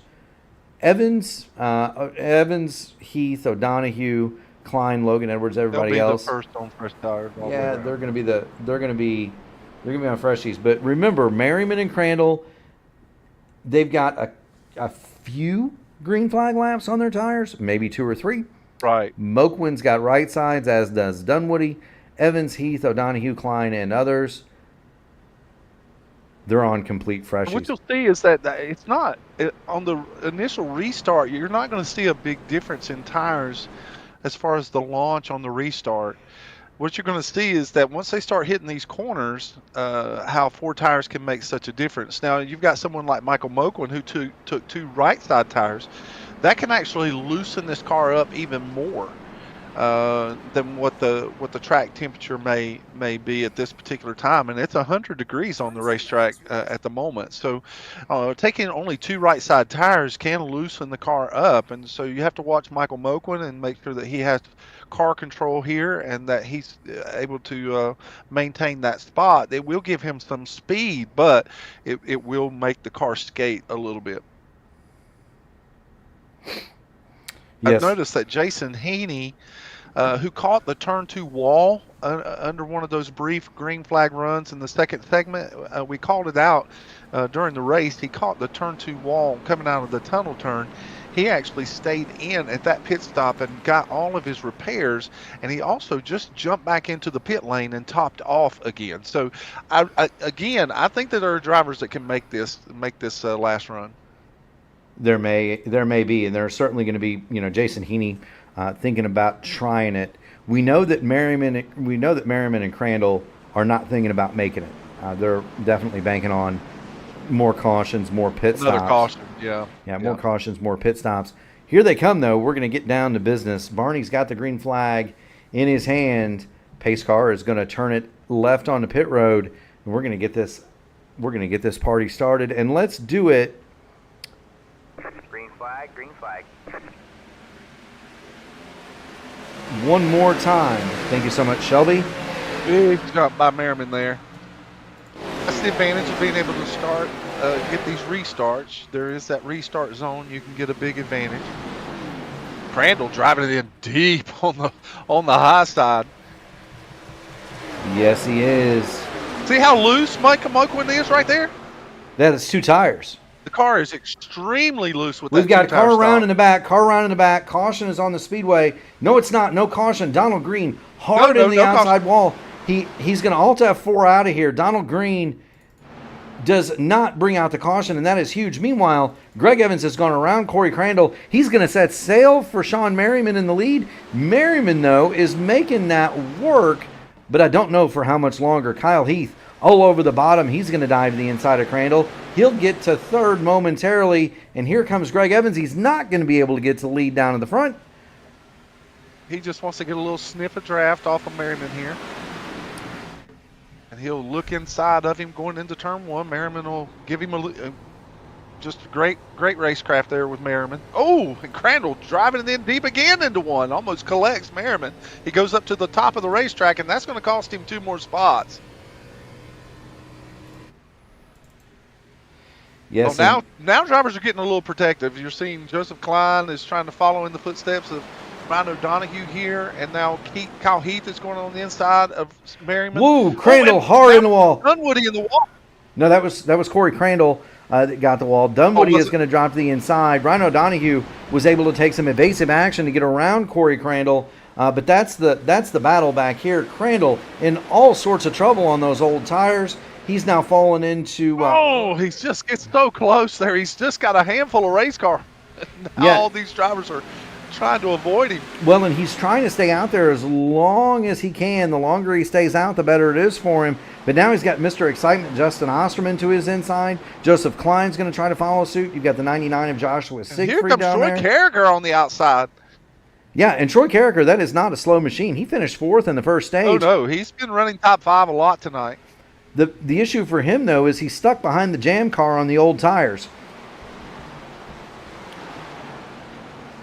Osterman gets through. There goes Siegfried. So tricky because, wow. They're racing so close. Yes, indeed. Carragher has to really rethink what he's doing here. He needs to get to the bottom so that he can get around Crandall. Yes, he does. Now they're way out. Oh, and Crandall in the wall again. This time he careens right in front. Whoa, we've got a big crash. Big crash on the front stretch. No caution, though. That should bring out a caution. No caution. There it is. There it is. There it is. He collects. He gets so out of shape off of turn 3 and then he comes down and hits the front of Dylan Godinez's car, and now he's lost control, and he collects Carragher and Godinez, and now other drivers behind them are just trying to avoid all the chaos. It's just, what a handful of a wreck that was. Yeah, and they all had it saved 3 or 4 times.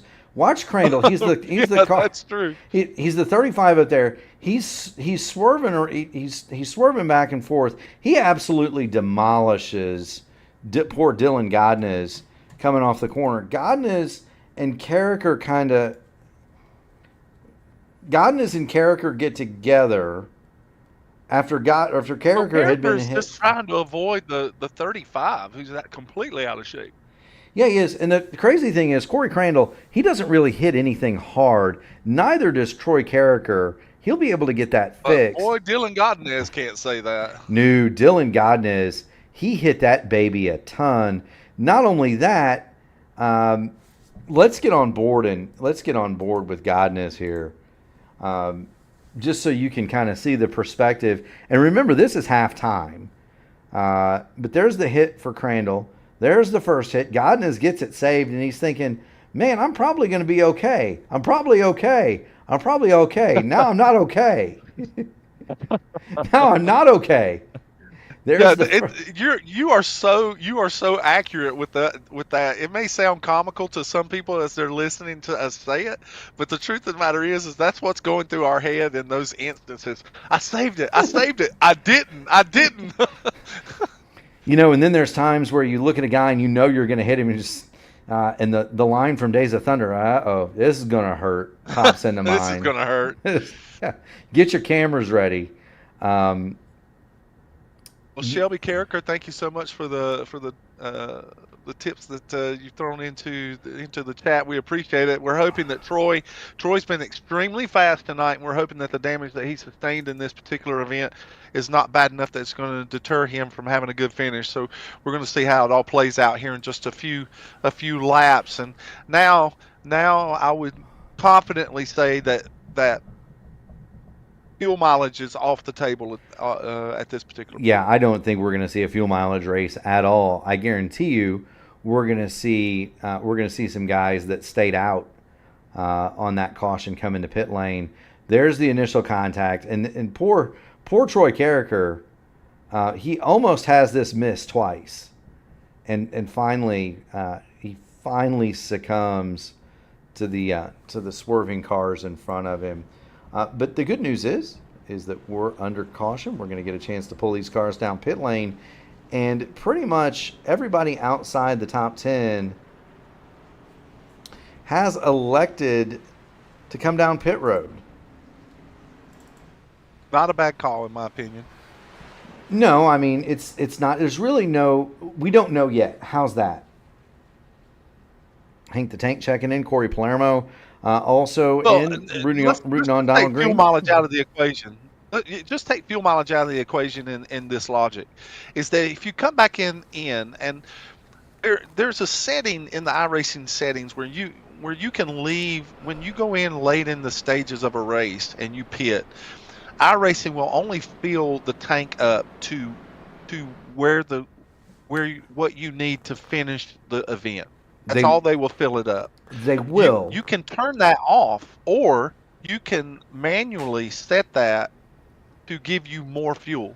So if you omit that feature in iRacing and you would rather have a full tank of fuel, I like to do that simply because of the characteristics of the car and how it changes so much. Because if you run lighter fuel in these cars, sometimes it makes them more pushy with fresh tires than it would with a full tank of fuel.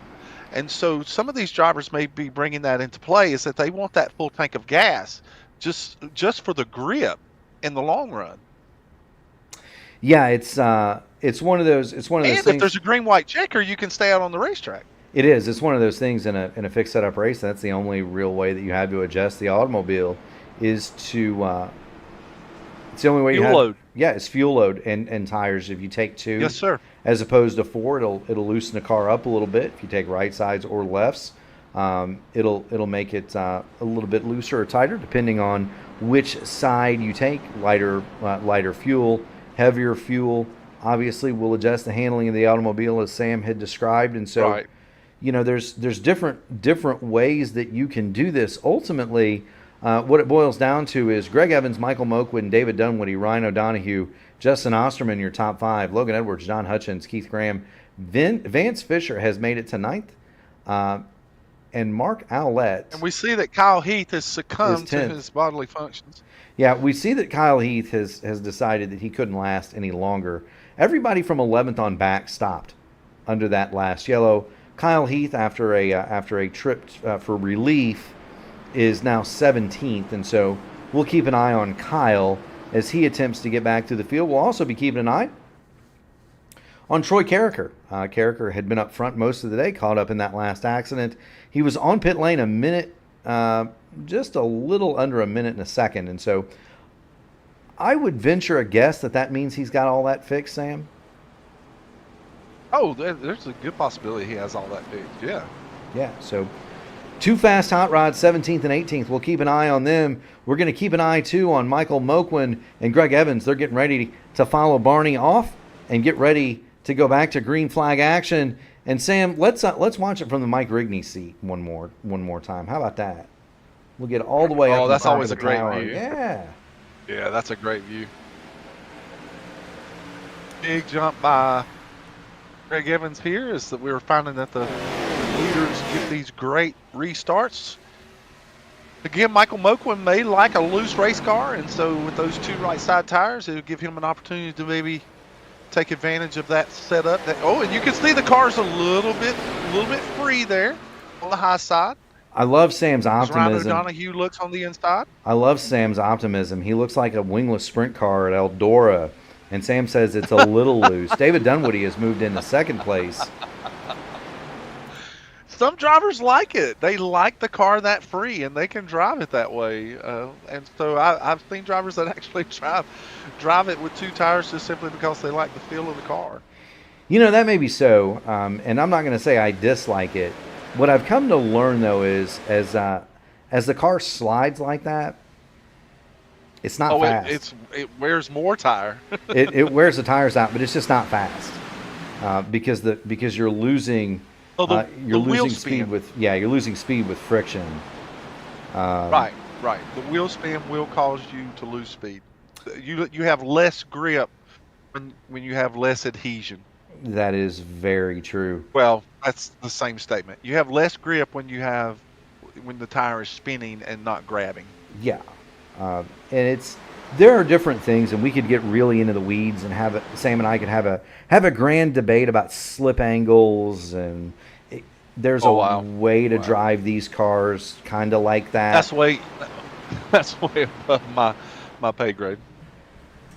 We get paid to do this, Sam. Anyway, Greg Evans, he's looking for the pay window. Here he's leading out here. David Dunwoody, though, how about Dunwoody in 2nd, Moquin in 3rd, Justin Osterman 4th, Ryan O'Donoghue has not ripped through these cars. Kyle Heath really kind of has been making progress. There he is. Troy Carricker really has not. So Heath up to 10th. Troy Carricker back in 18th, 19th spot. I don't know that car is up to full song. As a matter of fact, let's jump on board and see. I don't see the tack bouncing, Sam. So that's a good sign. The hood looks like it's straight more or less. I'm trying to give a look at the car. I'm not seeing a lot of wrinkle. There is a little bit of damage on the front left, and so the hood is a little jammed up on the front left where he made contact with the spinning Dylan Godinez car late in that particular incident. So it may cause him a little bit of a push condition and a little bit of right front damage as well.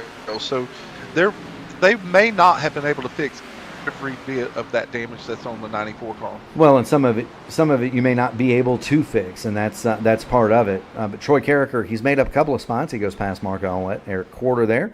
He'll set sail after Michael Kirk. So we'll keep tabs on Troy Carricker. Meanwhile, Kyle Heath, a little bit further up the road, after his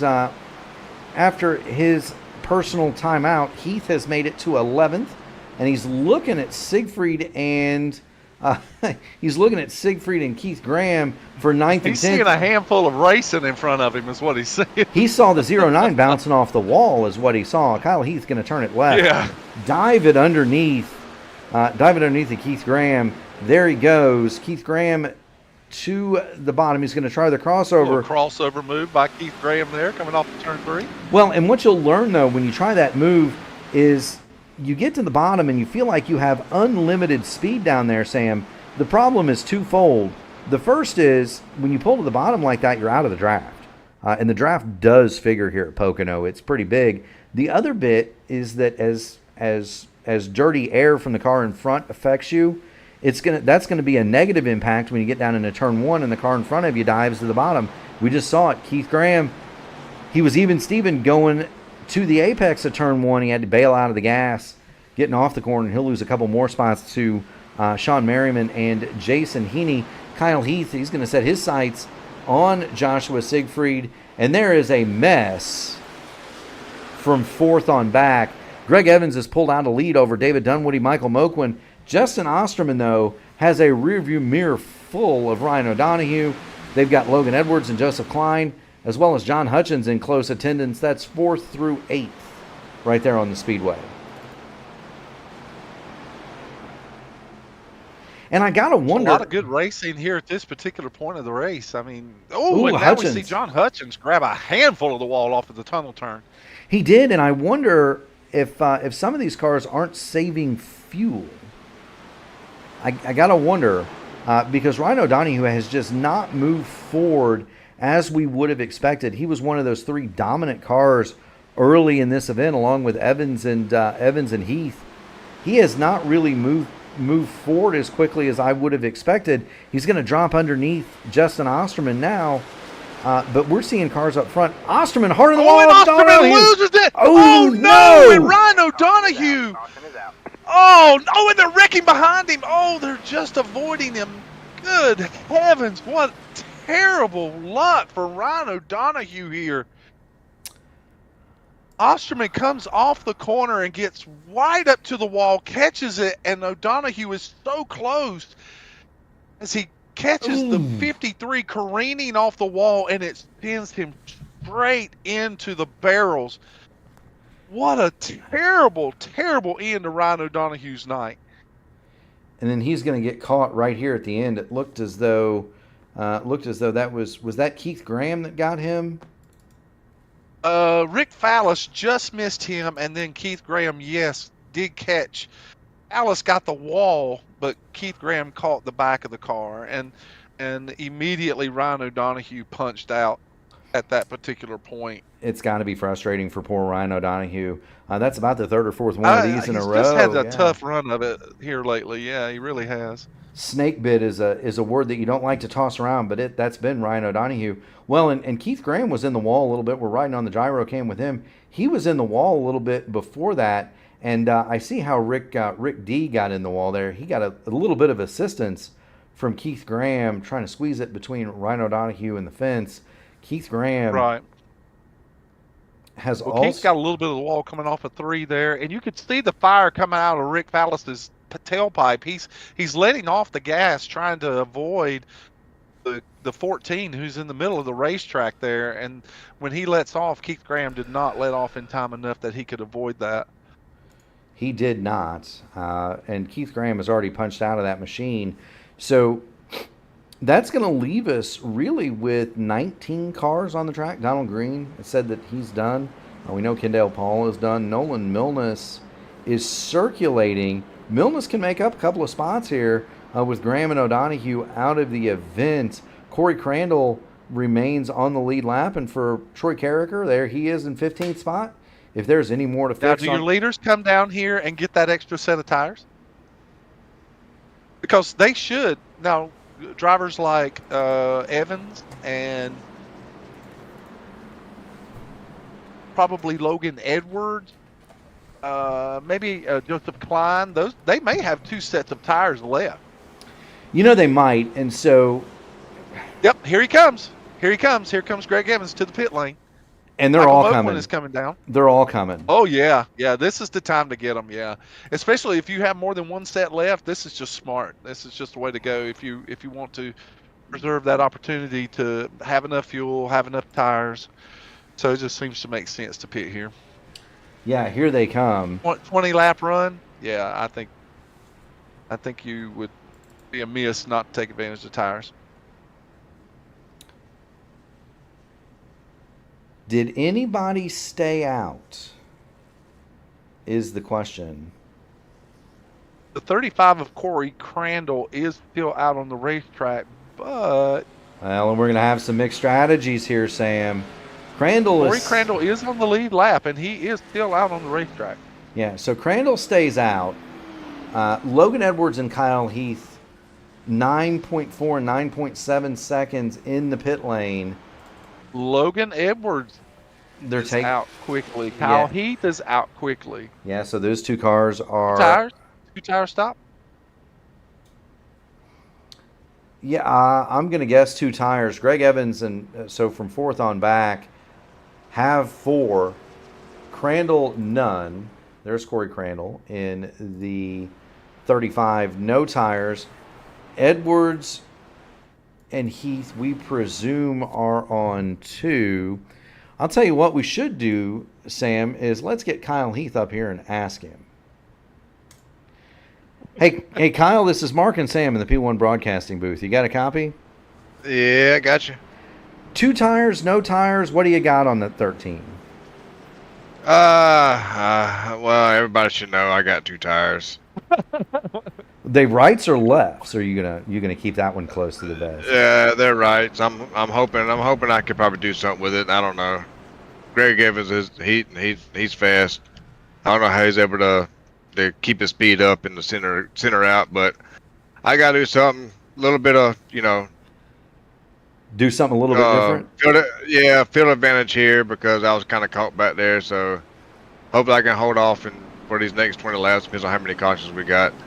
Michael Moquin, he actually had 2 tires two cautions ago, and he's been able to maintain some pace. So knowing you, Kyle, you should be fine. Yeah, I hope so. I don't know what these 2 guys up in front of us did, but I think one of them took fuel only, and the other I think didn't even pit at all. I don't know what happened, but so Crandall did not pit. Just so you're aware, Crandall did not pit. Edwards is on 2, just like you. Okay. All right. So. All right. Well, let's have a little doozy here. Absolutely. Good luck. Thank you. Yes, sir. That's going to be Kyle Heath. We're going to drop him back in the First Gear Racing Discord here at the AMA. Always interesting to hear from a driver in the middle of the race. All right, fans, hang on. If you're just tuning in, you're tuning in at a good time. You are indeed. We're going to set the... it's a 20-lap run to the finish here at Pocono. We're going to set the field for you. Corey Crandall does not have fresh tires and probably a damaged race car. He is leading. Logan Edwards, Kyle Heath, P2 and 3. That is the outside of row 1. The inside of row 2, they are on 2 tires. Greg Evans, P4, and everyone else on back, the outside of row 2. And everyone else on back, they are on 4 fresh tires. Interestingly enough, Troy Carricker got another 40 seconds worth of damage fixed under that caution flag, and so there was more, and so we'll see. We're going to get back in the flag stand with Barney, and we'll watch and see how this plays out. Saying this is going to be fun. Oh, and now Crandall waiting to the very end of the restart zone to get started, but Kyle Heath gets a good start with him in that. Well, we're wrecking down at the bottom. Front stretch. That's going to be Michael Kirk and Sean Merriman. Check it. Michael Kirk, Sean Merriman into the inside wall on the start of the restart. And here it is. There's Kirk. You see the outside gets kind of jammed up there.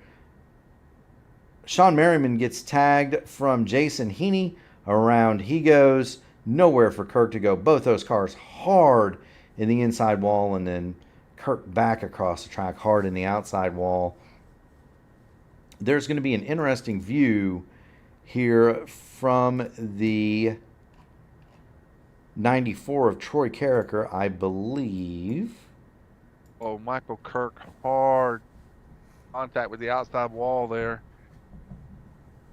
Merriman, hard contact to the inside wall. Both of those cars are probably I was going to say suffered, I was going to say neither one of those cars are better for the wear. There they are, right. and look at that Yeah. view from Troy Carricker. He just sails right through there.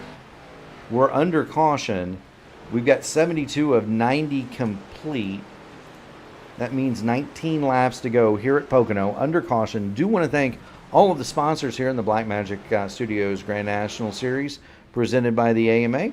We've got Blackmagic Studios. That's a paint worth 2/10, small two-man operation. If you need a high-quality paint or wrap for your iRacing machine, head on over. You can find them at Discord, on Discord, Facebook. Get Andy and Brian to fix you up. We also would like to thank Archway Industrial Coatings, Admin Box, Blackmagic Studios, Track Racer, and Rogue Energy for their support of the AMA. We are at 19 laps to go here at Pocono, working our, what is this, 5th caution, Sam? A lot.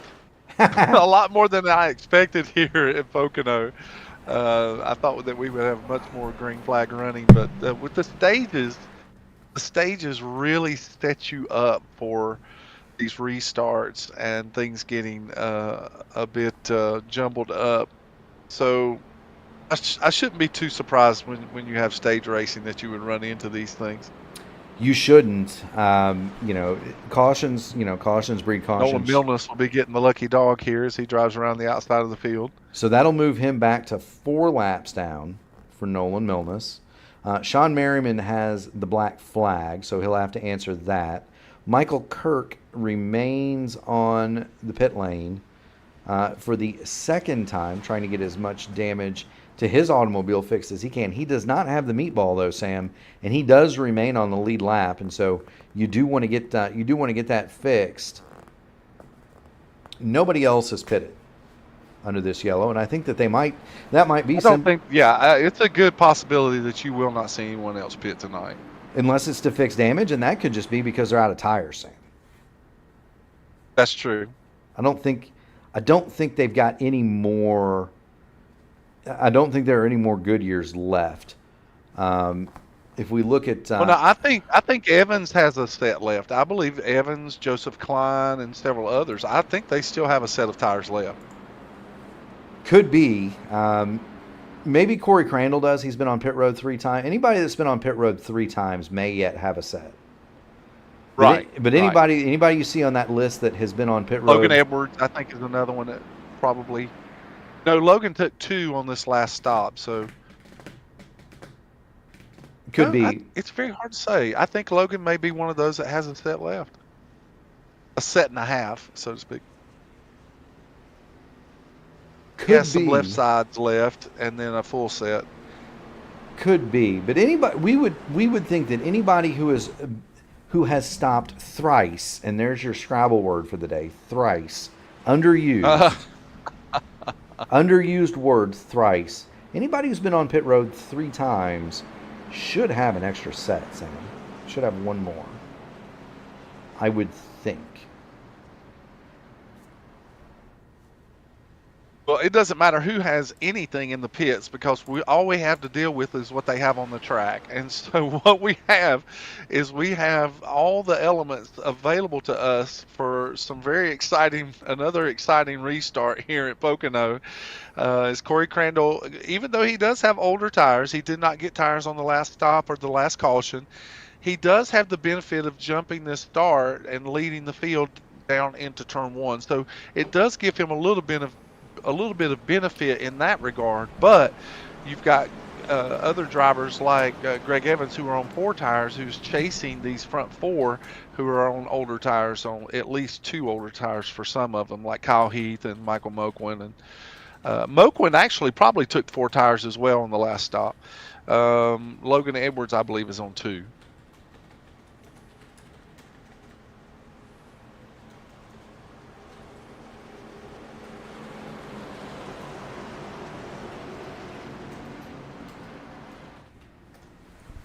Crandall getting a big lead here. Now the field's going to bunch up and collect him as the pace car is coming off of turn 3 and going down the pit lane. And now the field is left in the hands of Corey Crandall, and Corey Crandall hits the fuel and makes it go. There we Good see jump it. by Kyle Heath here. Good jump. Yes, it was, but an even better jump by Logan Edwards. Oh, and Corey Crandall goes for the block. That's just going to allow.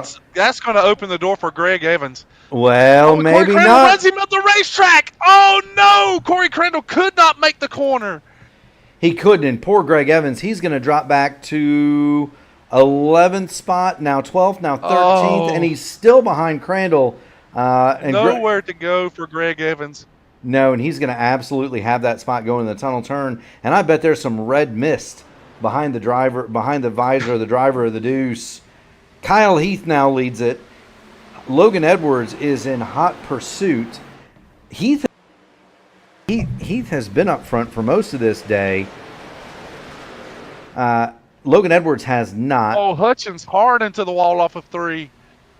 But let's see, can Greg Evans make it back? He's underneath Troy Carricker now. Let's see, this is going to put him back in the top 10. Well, the problem with this is for Greg Evans is that he's going to have to be running qualifying laps just to try and make up the space. Plus, he has to pass other cars to do it.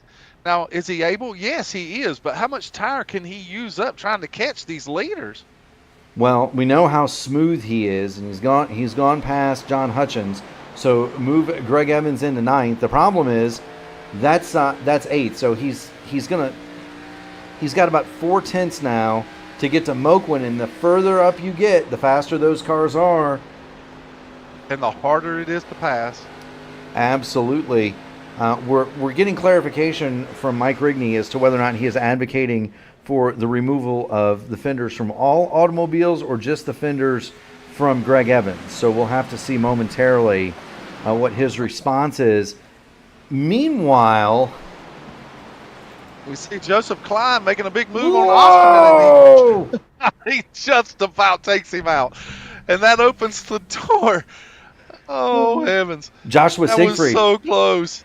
We switched back up there just in time to see Justin Osterman completely sideways off the nose of Joseph Klein.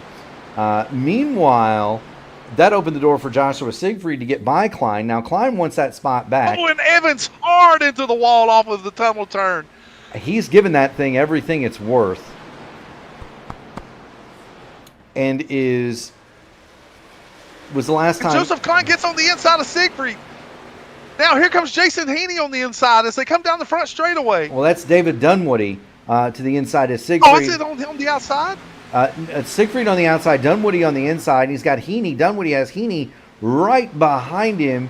Dunwoody's going to try to make that stick on the bottom. Doesn't quite clear. That's so close. As Gary Did he even get an all clear from the spotter? Unbelievable. Here comes Siegfried. He's not done. No, he's not. You lose all your momentum when you do that. And Dunwoody. And Heaney sticks it in there. Yeah. Well, you lose all your momentum when you pull that slide job. That opens the door for Greg Evans, who now is just making this big run. We are in the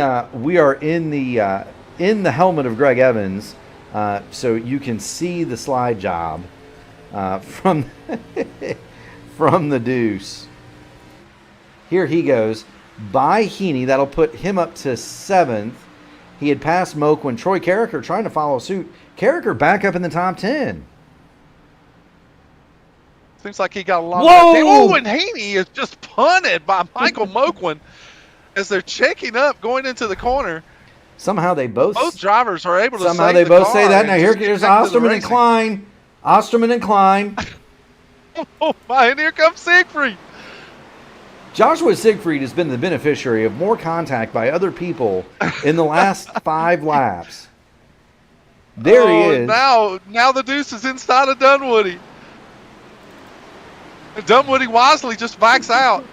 Dunwoody says, I think I'll try to follow this guy. We're getting down to 12 laps to go.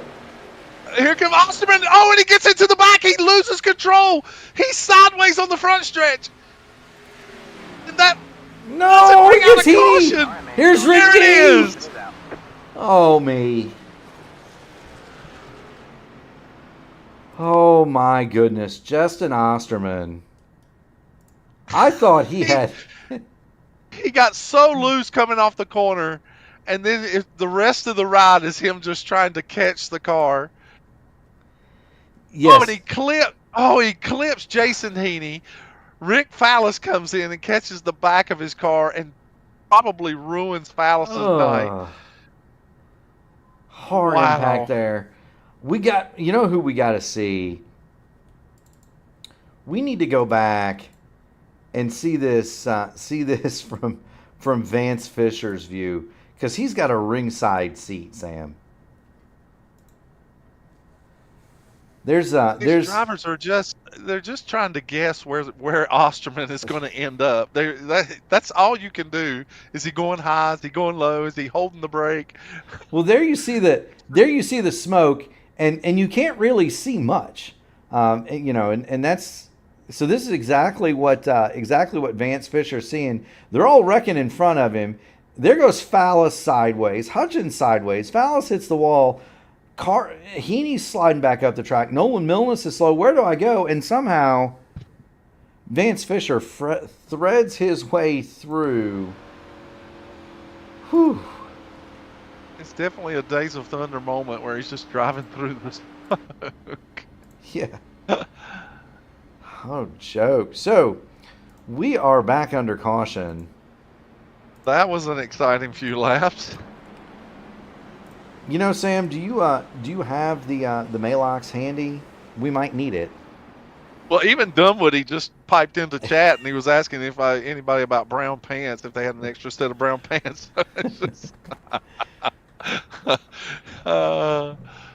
The old inside. There was so much of a car trying to save that car for Justin Osterman. He just got, he was, I can't even imagine. He probably looked like an aircraft carrier plane director in there with his hands going in every direction. You know, that's probably not a bad analysis of how much he's sawing on the wheel. But if you want to see more great iRacing drivers sawing on the wheel, and we've got some pit stops here, Sam. Oh, do we have pit stops? Logan Edwards, Eric Corder, they're going to stay out. Kyle Heath leads the parade. These are drivers that still have a set of tires. Yeah, Kyle Heath is going to lead the parade. On the pit road. Edwards and Corder stay out. This is going to be welcome for Greg Evans. He's going to get another shot at the coconut. He's also going to be able to get a... Yeah, he came into the pits in fifth spot. So there he is. He can make up at least one more spot, and it looked like he will. Yep, he sure will. He'll get up to fourth here. Well, he'd be sixth on the road. Fourth. Well, right. Well, fourth of the cars that came off of the pit road. Whew. All right. So, reset All right, we're done with tires. Tires are no longer a discussion. No, tires no longer discussion. Fuel no longer discussion. Logan Edwards, he's got 13 laps on his. He leads it. Eric Corder, 13 laps on his tires. He is second. Heath, Dunwoody, Klein, Evans, Moquin, Siegfried, Carricker, and Vance Fisher. They round out your top 10. They have all stopped. Mark Owlett in 11th. Jason Heaney in 12th. John Hutchins, Corey Crandall. They are on pit road, as is Sean Merriman, for significant repair. Michael Kirk in 16th still runs. Justin Osterman 17th. He still runs. They are one lap down. Rick D has disconnected. He is going to finish 19th. Nolan Milnes will rise to 18th. He is still on pit lane. Well, if he can get off a pit lane, he may rise. He can make up, if he can make 4 laps, he'll pass Rick D. Fallows for 18th. Keith Graham, Ryan O'Donohue, Dylan Godnez, Donald Green, Brian Wasserman, Trevor Benz, Lee Campbell, Caleb Jones, Kendall Paul, Barry Seaman are out of the race. We are now coming to get 8 laps to go here in the Blackmagic Studios 225 in the Blackmagic Studios Grand National Series for the AMA. Do want to thank all of our loyal sponsors: Archway Industrial Coatings, Admin Box, Black Magic Studios, Track Racer, and Rogue Energy Drink for their support of the American Motorsport Association. And from everybody here at the P1 Broadcasting Network, if you haven't gotten your fill of excitement, and judging by the numbers, you have not yet, big crowd on hand again tonight, Sam. Do want to thank everybody in attendance. We're going to come back and do this again tomorrow night with the pick-em-up trucks in the Archway Industrial Coatings Truck Series. That's going to be an 8:20 pre-race, 8:30 start, 8:35 start for Sam and I. Saturday, we're going to have the iRacing IndyCar Series. That's going to be live from Road America, Sam. It doesn't get much better than IndyCars at Road America. That's going to be Saturday at 2 o'clock. Sunday night, we'll have the Dark Horse DW12 Series presented by the Joy of Driving. That is going to be coming from Iowa. I will attempt to not be slow in an IndyCar at Iowa on Sunday night. Monday night, Jacob Collins and I will bring you the IndyCar Top Split. Open Top Split right here from Pocono. That's going to be at 8 o'clock. And then Tuesday night, we'll have the IndyCar Oval Series Top Split from the IndyCar Oval Top Series Top Split. That is at 8:15 on Tuesday. Wednesday night, we're going to open the Horizon IndyCar Series Round 1 at Watkins Glen, Season 2, Round 1, 8 o'clock. And then we'll be right back here, 8:20 pre-race, 8:35 start, Black Magic Studios Grand National Series from Atlanta, 1 week from today. But let's not worry about that, Sam. Oh, no. John Hutchins is called in the night as well. What a tough night for John. John had some good runs going. Green, green, green. I hate to see that he had to punch out. He did have to And now punch we're out under indeed. green, and we're- Logan Edwards with a big jump here, and now you're seeing some jostling around as Eric Quarter on the high side we're three has kind wide. of hemmed up some of the drivers, and Evans looks on the inside of Heath. It's so close. Thinks wiser of it there. He does indeed. Troy Carricker is going to try to get past Michael Moquin. You've got the 77 Eric Quarter out there on those old tires. Just can't quite keep up the pace. Logan Edwards with the clean air. He leads it over David Dunwoody. The battle, though, is back here. Look at the run that right these now. drivers are getting through the tunnel turn. And Evans looks on the inside of Kyle Heath. Big momentum going down there for the Deuce. Yeah, he does, and he's going to try to see if he can't slide up next to Heath is on a good line. He's on a great line there on the outside. He can race him out there. Now, remember what we said earlier about the draft and the line into turn 1. Even though they're even going through turn 3, Kyle Heath with that outside line, he's going to get a benefit of the draft. He's going to pull back up in front of Greg Evans going into turn number 1. The top 5 all covered with a blanket. Joshua Siegfried, he's going to try to stick his nose in. Meanwhile, David Dunwoody dives to the bottom. He's going to make a bid for the lead in the tunnel turn. Well, he's got a great run here underneath of Edwards, and now that's going to allow Klein, Heath, and Evans all to go close into turn 3 there between Heath and Edwards. They're Whoa, checking we're up off of sideways. 3. Oh, and they make contact. Yellow. Caution is out. Somehow I think they're all going to get away with that, and I think your leader is going to be David Dunwoody. Greg Evans is going to be second. Then Klein, Heath, and Siegfried in some sort of order. It looked like maybe Edwards just got a little bit out of the racing groove and saw the wall coming up and just kind of got out of the throttle enough that Klein was not able to check up enough to avoid contact. Yeah, and then just left Heath and Evans just trying to avoid after that. Well, there's going to be contact with the 13, the 2, and the 7. They all get a piece of that. Yes. It's also way too late to think about. You can't avoid it. Yeah, there's no way of avoiding it. No, and we're getting on the roof of Kyle Heath. You see Evans to the inside. They all get checked up. It's not hard contact. That'll also sort out the running order. It'll be Evans, Klein, and Heath, 2, 3, and 4. Siegfried will be P5 there. But it's not. It's Boy, not, if there was ever a great example of drivers just racing as hard as they can race at the end of an event, that 2 laps right there are a perfect example of it. It is. This is on board with Greg Evans. We will show all 3. There's what he sees. It's not hard contact. No, nothing. I don't think that any contact here would end someone's night, but it's certainly, you don't want any damage to the car whatsoever. No. But there's the contact between Klein and Edwards, and they start bouncing off of each other.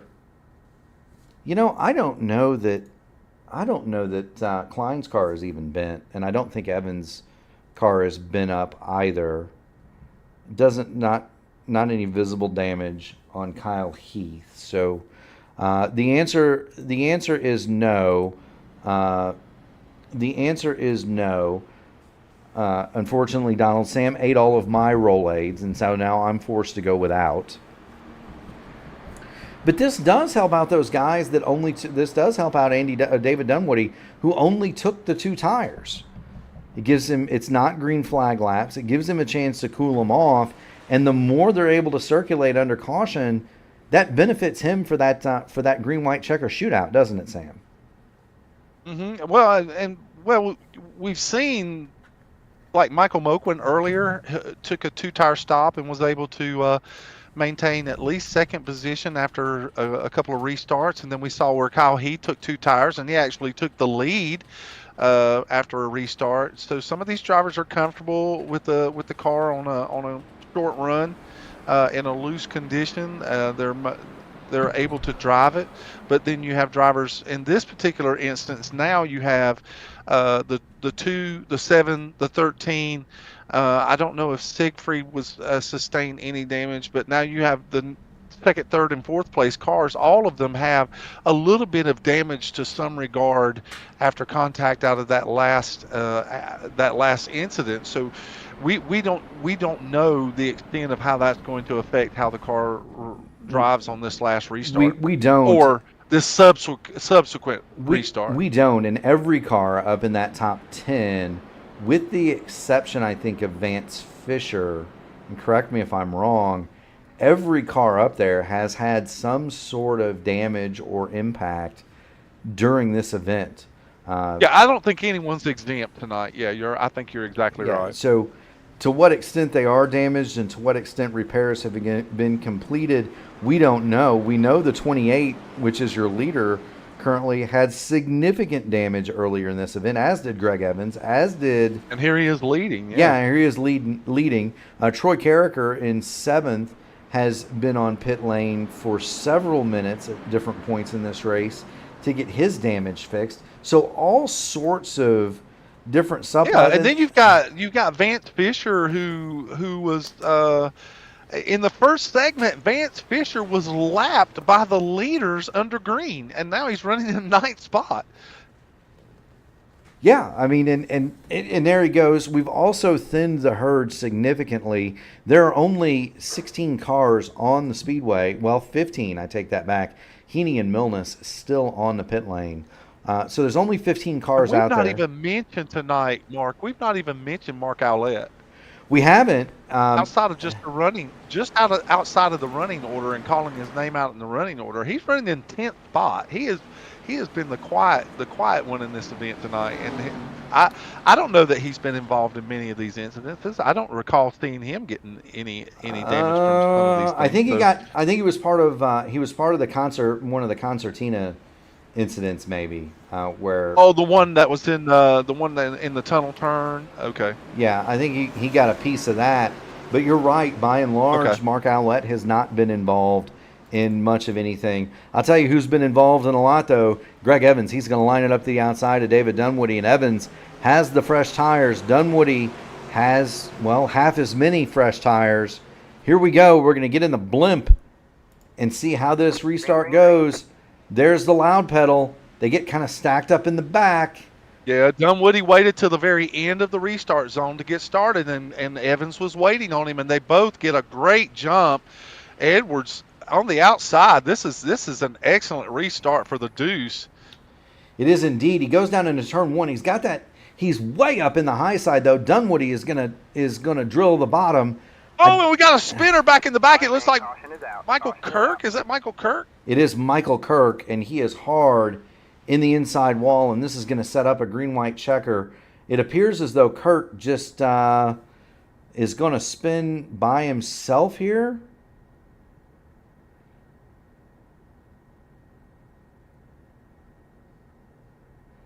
There he is. He's in turn number one and just at the apex, Sam. Looks like the back end came out from underneath the number 54, and he is going to go hard into the inside wall. And that means we're going to get the NASCAR version of overtime. We get one chance here in the AMA Grand. Oh, we were unlimited here at the AMA. Well, you should check on we'll get Sam Crow to check on the rules. But I believe it is. I thought it was one. I thought we were unlimited. It could be. One of these days I'll have to read the rule book, Sam. One of these days. Greg Evans leads it. David Dunwoody is second. Joseph Klein third. Heath fourth. Siegfried fifth. And we saw the benefit of those 4 tires as opposed to the 2 on that restart, Sam. Greg Evans was able to really make it stick on the high side, whereas David Dunwoody just, even though he had the preferred line, just really couldn't quite make it work. Now, where is Greg Evans comfortable? Would he, since he got such a great restart on the outside, and he has been getting tremendous restarts and getting big jumps, will he take the high side on this restart, or will he, which is where he was before, or will he take the low line? I gotta believe you want the bottom, Sam. Yeah, a lot of drivers would, but he's clearly fast on both lines on the entry into one. Yeah, I gotta believe you want the bottom. And the jumps that he's been getting on these restarts, he could probably, it doesn't matter. He could probably pick or choose. By the time he gets to turn one, he's probably already cleared the other car. So hopefully Dunwoody will be able to get as good a start as Evans did the last time, and they'll be able to fight it out there going into the turn one on the next restart. That's a great point, and I think it might actually serve Dunwoody better to be in that top line with the worn tires. He's going to be able to keep his momentum up and maybe fend off some of those challengers getting through the tunnel turn. And if he can get through the tunnel and protect a lane in turn number 3, he might be able to hold on to a podium here. It's going to be a tall task because you've still got Heath lurking back there. You've got Siegfried. You've got Michael Moquin. You've got Troy Carricker. And Joseph Klein, yeah. Joseph Klein's been exceptionally he's been driving that car exceptionally hard on these restarts and trying to get everything he can out of that 7. So it's going to be interesting to see what Joseph Klein, because he's going to be behind Evans on this restart. So he gets the benefit of getting the jump with the 2. And so you could very well see the 7 take advantage of that position in the 3rd spot and try and race Dunwoody into 1. Well, and that's a driver that has not won in the AMA Blackmagic Studios Grand National Series, Joseph Klein. And so that he would love to get that victory. Of course, Greg Evans, no stranger to victory lane. He's won 6 out of the last 9 races, or 6 out of the last 10. Putting on a show, Greg Evans. David Dunwoody does not have a win in the Grand National Series in this season, but he is a past winner. Kyle Heath, of course, one of the dominant drivers in this series. Truck Series champion, past Truck Series champion, which is the top flight here in the AMA. And so look for him to make a run. He's also won races this season. Joshua Siegfried? I don't believe Joshua Siegfried has won. Race. I don't believe that he has either. Yeah, he is not. Kudos to Troy Carricker after all the damage that he sustained, and that he's able to work his way back up to 7th spot. Yes, indeed. And Logan Edwards in 8th. Logan Edwards, I believe, is the only driver well, I take it back. Kendall Paul. So Kendall Paul, who is out of this event, and Logan Edwards are the only two drivers that have won both in the AMA Blackmagic Studios Grand National Series and in the Archway Industrial Coatings Truck Series. And so how about that? That's an interesting. Oh, that's an interesting stat. Yeah, that's a very interesting stat. It is indeed. Well, to be fair, Greg Evans, Kyle Heath do not run on Friday nights. Chad Dulabon, Austin Huns, those guys do not run. Chad Winstead, the Duda family, they do not run on Thursday nights. And so there is some crossover, but Kendall Paul and Logan Edwards, the only two that have won in both the Xfinity car and the truck here in the AMA in this season. We're looking for our first shot at a green-white checker here at Pocono. No concerns with fuel. Everybody out here... Nope. Everybody out here has stopped recently. Logan Edwards came back and put on whatever he had left 5 laps ago, and so Logan Edwards is ready with the last bullet from his stockpile. And why not, Sam? Right? They're not. You don't get a refund. Yeah. And it really doesn't do any good to save them for next time. As the pace car comes in and takes pit lane, Greg Evans leads them down the front stretch as he gets the big jump again here underneath Dunwoody and Joseph Klein. Oh, and Dunwoody immediately goes into the defensive mode and blocks Joseph Klein as they go into one. Yeah, here we go. It's going to leave a big run by Kyle Heath on the outside. Well, Dunwoody was able to arc the corner just like he wanted. So it shut off the line. It shut off Klein. It shut off Heath. Everybody safely through turn 1. There's some contact in the back. That's Corey Crandall. They race on. Klein is going to try to line up Dunwoody. Troy Carrick's side by side, yeah. Yeah. That's going to be the big dive by Joshua Siegfried there on the inside of Kyle Heath, and Kyle Heath is going to run him down the racetrack. They're 3 wide going into the tunnel. Now let's see if Troy Carricker's avoidance skills here remain sharp. Logan Edwards on the fresh tires. He's going to hunt the high side of Carricker. Now he's going to drive low. Oh.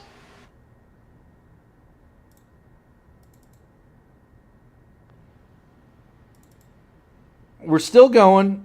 We did have a system. I don't know how we're still going, but we're going. We had a system malfunction. Michael Moquin. Oh, and Kyle, he slides. It's a slide job in front of Michael Moquin. And now Evans with a huge lead. I don't even know how to call this other than we're going to get on the roof of Troy Carricker and just enjoy what's about to happen. Carricker to the outside. Siegfried gets around Michael Moquin. Here comes Logan Edwards as they're coming down to turn 3, and now Troy Carricker now is looking inside of Michael Moquin. Logan Edwards has made up a couple of spots with those fresh tires, but nobody's going to be able to make a spot up on Greg Evans. Evans takes the checkered flag. It's going to be Evans. Evans, Klein, David Dunwoody third. Kyle Heath says he has had enough.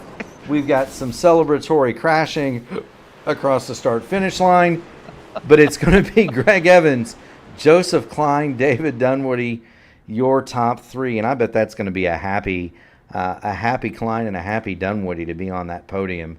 Those two. Oh yeah, I'm exceptionally happy for David Dunwoody and the finish that he had, and he actually is congratulating Greg Evans and telling him that he understands that 4 tires are better than 2. But a fantastic showing there by Andy Dunwoody in the closing laps.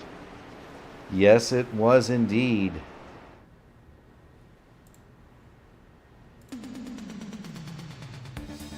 Man, that was interesting there on that green-white checker. There was like 5 or 6 wrecks that never happened. And there were a couple that did. But you can't count Kyle Heath turning it into the wall after he crossed the start finish line. Well, maybe you can't, Sam. Greg Evans is going to be your winner. Joseph Klein is second. David Dunwoody rounds out the podium here at the Blackmagic Studios 225. Kyle Heath, he's going to be 4th. Joshua Siegfried is 5th. Logan Edwards, Michael Moquin, Troy Carricker, Vance Fisher. How about the 73? He went from lapped in Unbelievable. the first stage to 9th. Justin Osterman, Mr. Excitement, brings it home 10th. In 11th, we're gonna have Eric Quarter. Mark Outlet is 12th. Corey Crandall 13th. Sean Merriman 14th. And how about Michael Kirk? He'll bring it back 15th. Jason Heaney, John Hutchins, Rick Fallis, Nolan Milnes, and Keith Graham all out of the race. They are going to be 16th through 20th. Also out of the race, Ryan O'Donohue, Dylan Godnez, Donald Green, Brian Wasserman, Trevor Benz, Lee Campbell, Caleb Jones, Kendall Paul, Barry Seaman made 2 laps out here tonight. He made 10 laps, credited 29th, and shotgun on the field.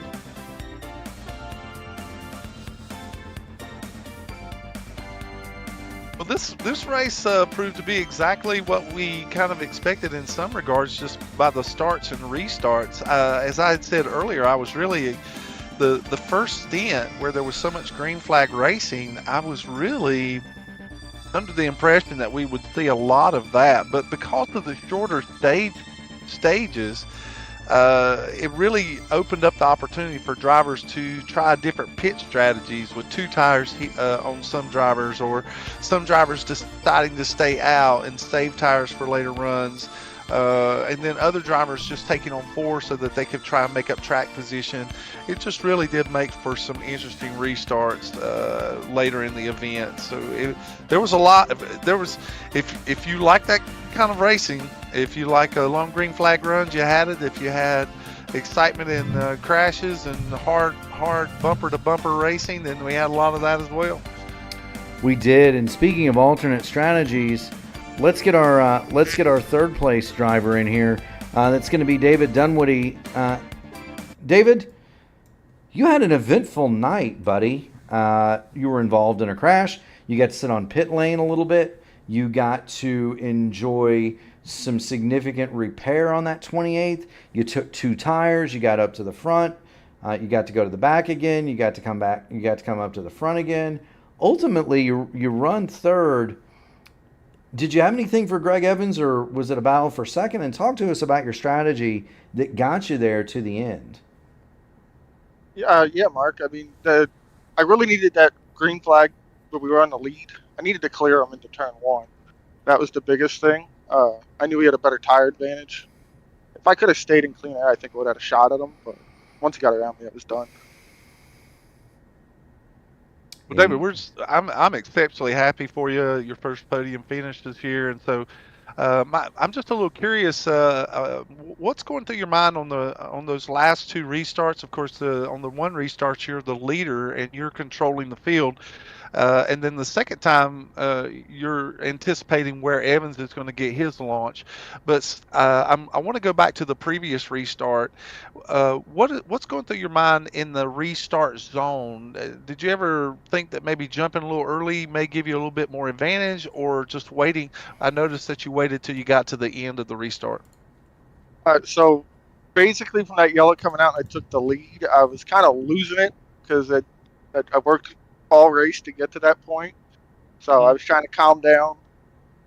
Funny enough, Sharp, sitting in turn 2 at Pocono right now, jumped into the chat, and he's like, chill out, give him the Sharp special, wait till the last second and stand on it, and race him off into 1 and see what happens. Is the Sharp special involve trees or no trees? You wait till the last possible tree. Wait till the last possible tree. Well, make sure you say hi to Brian. Make sure he's having a good time out there. Make sure he's having a good time out there at Pocono. But thank you so much for joining us in the booth, David. Friends, family, sponsors, shout outs. The floor belongs to you and Tweety Bird, my friend. Go ahead. I thank you guys for putting this on every week. It's an amazing show. I can't wait to watch it tomorrow. Black Magic Studios, my company, me and Brian and Kendall, we put this great product together for everybody whenever we get somebody. Indy cars, everything. Indy cars, GP cars, whatever you guys want. And we started building setups from the Voodoo Setup Shop that are really fast also. I got to thank Archway, P1, Kendall, Storm Tracker, Admin Box, Dr. Squatch, all those guys who back us week in and week out. Awesome. Well, go back, celebrate this one with the guys, and Tell Sharp not to have too much fun. I'm sure he's already having fun. No fun Well, fun is allowed. But you're the one with the podium tonight, so That's just right. keep that in perspective. Second or third one this year. That's right. Great job. Absolutely. Thank you so much. Thank you so much, David, for dropping by. That's David Dunwoody. He's going to run in third place tonight. In second, we've got Joseph Klein, and there he is. We're going to get him up in the booth.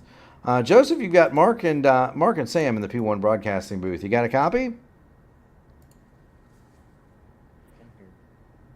Joseph, you've got Mark and Sam in the P1 broadcasting booth. You got a copy?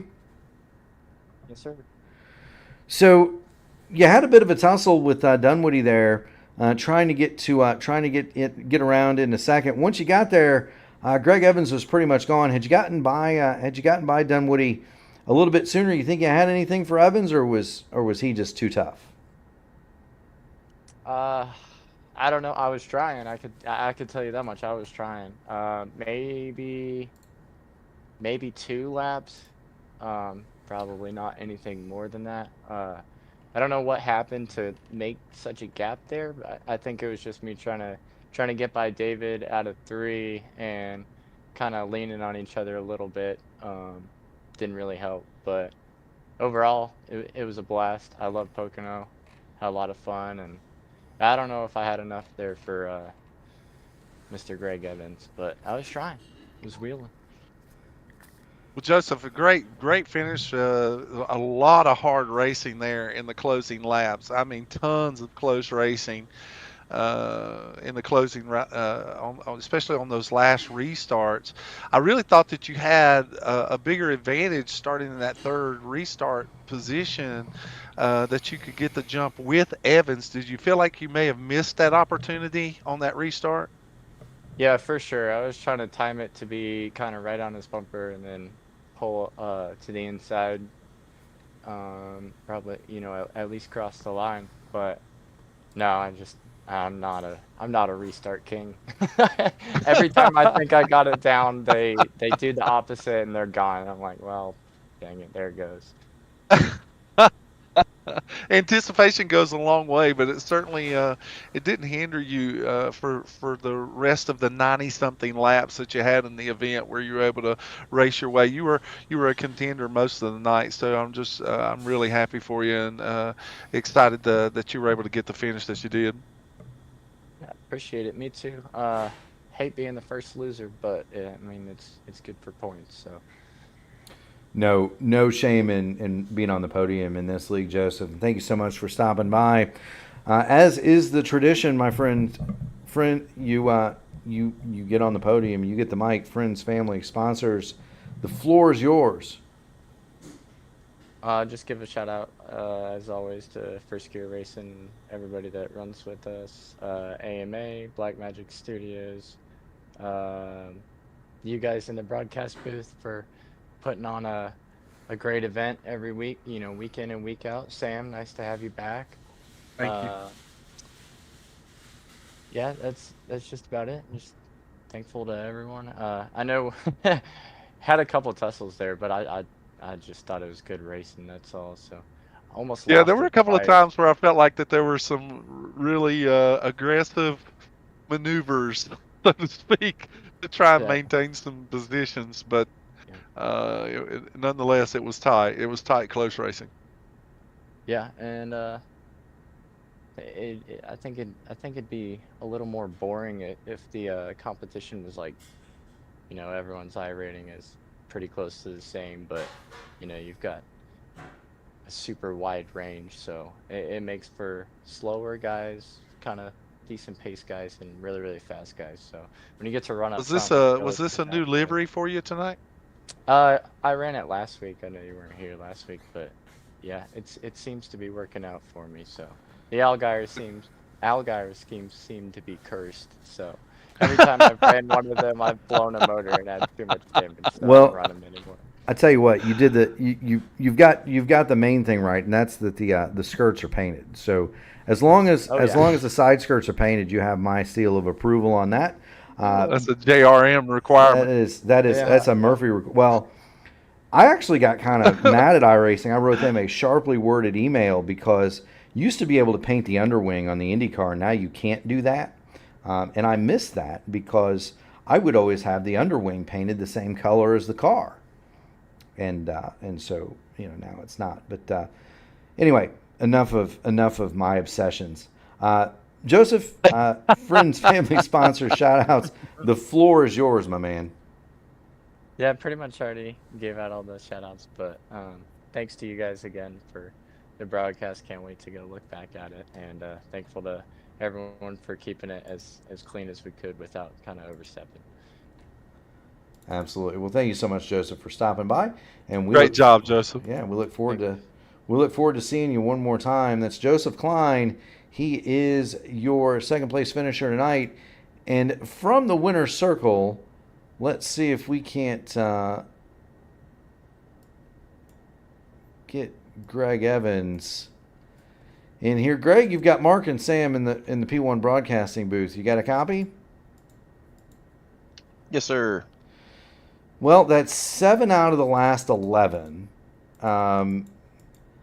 I don't know if you could be any more dominant, although maybe, I don't know. You could. Road courses, the road course eluded you, right? But beyond that, talk to us about your day. It looked for a minute like this one was going to escape you too. Tell us how you fought back from a damaged car that was 10th to win the thing. That's a good question. I really don't know. I remember, I forget what lap was. I think it was like lap 60 or 35. I look back at the replay and I'm not really sure what happened there. But yeah, just got drove into the wall. I think it felt like 13th or 14th, and just tried to pick our way back up through there. Didn't really see, when I asked the spotter or whatever, it said didn't really have much damage. So, man, it was, those last 20, 30 laps were just wild. Man, it was just a lot of attrition, people being really aggressive on restarts. Man, you just try to survive until the last couple of laps, and I really honestly didn't think we had that much of a chance. And then there was a few restarts where we made up a few spots, and then the restart with Dunwoody, man, I just got a really good restart there. And I knew once I was able to stay to his outside, I knew I just had to try to carry that momentum off the corner, and I think the caution kind of helped us out a little bit. It gave a little bit more time to reset there, because I was so focused on trying to get a good restart that I really wasn't focused on anything else. So, man, just a wild night overall. Greg, it was certainly not surprising that you would be able to race up through the field, but a lot of things had to fall into your favor as well. The incident we were talking about a little earlier was with Corey Crandall. Corey Crandall goes deep into one and then washes up the racetrack as you're trying to get a big momentum run on the outside. Of course, that puts you back in the field around, as you were saying, between positions 11 and 13. And I noticed that you really had to push the car hard, because I'm sure you're thinking that you have to make up all this ground in order to try and catch the leaders.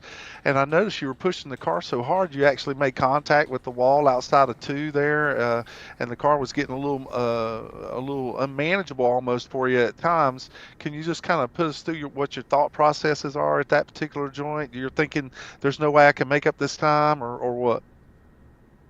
Yeah, like I said, at 35, I mean, he got in the corner pretty good, and I could kind of hear his RPMs, and he just stayed in the gas, and I don't know, but either way, the air, it's just so hard to pass people, especially aerodynamic tracks. You can't really, I mean, you can save tires a little bit, which, I mean, you have to, but you have to know when to go and when not to. When you have a chance to make a pass, you've really got to be aggressive with it.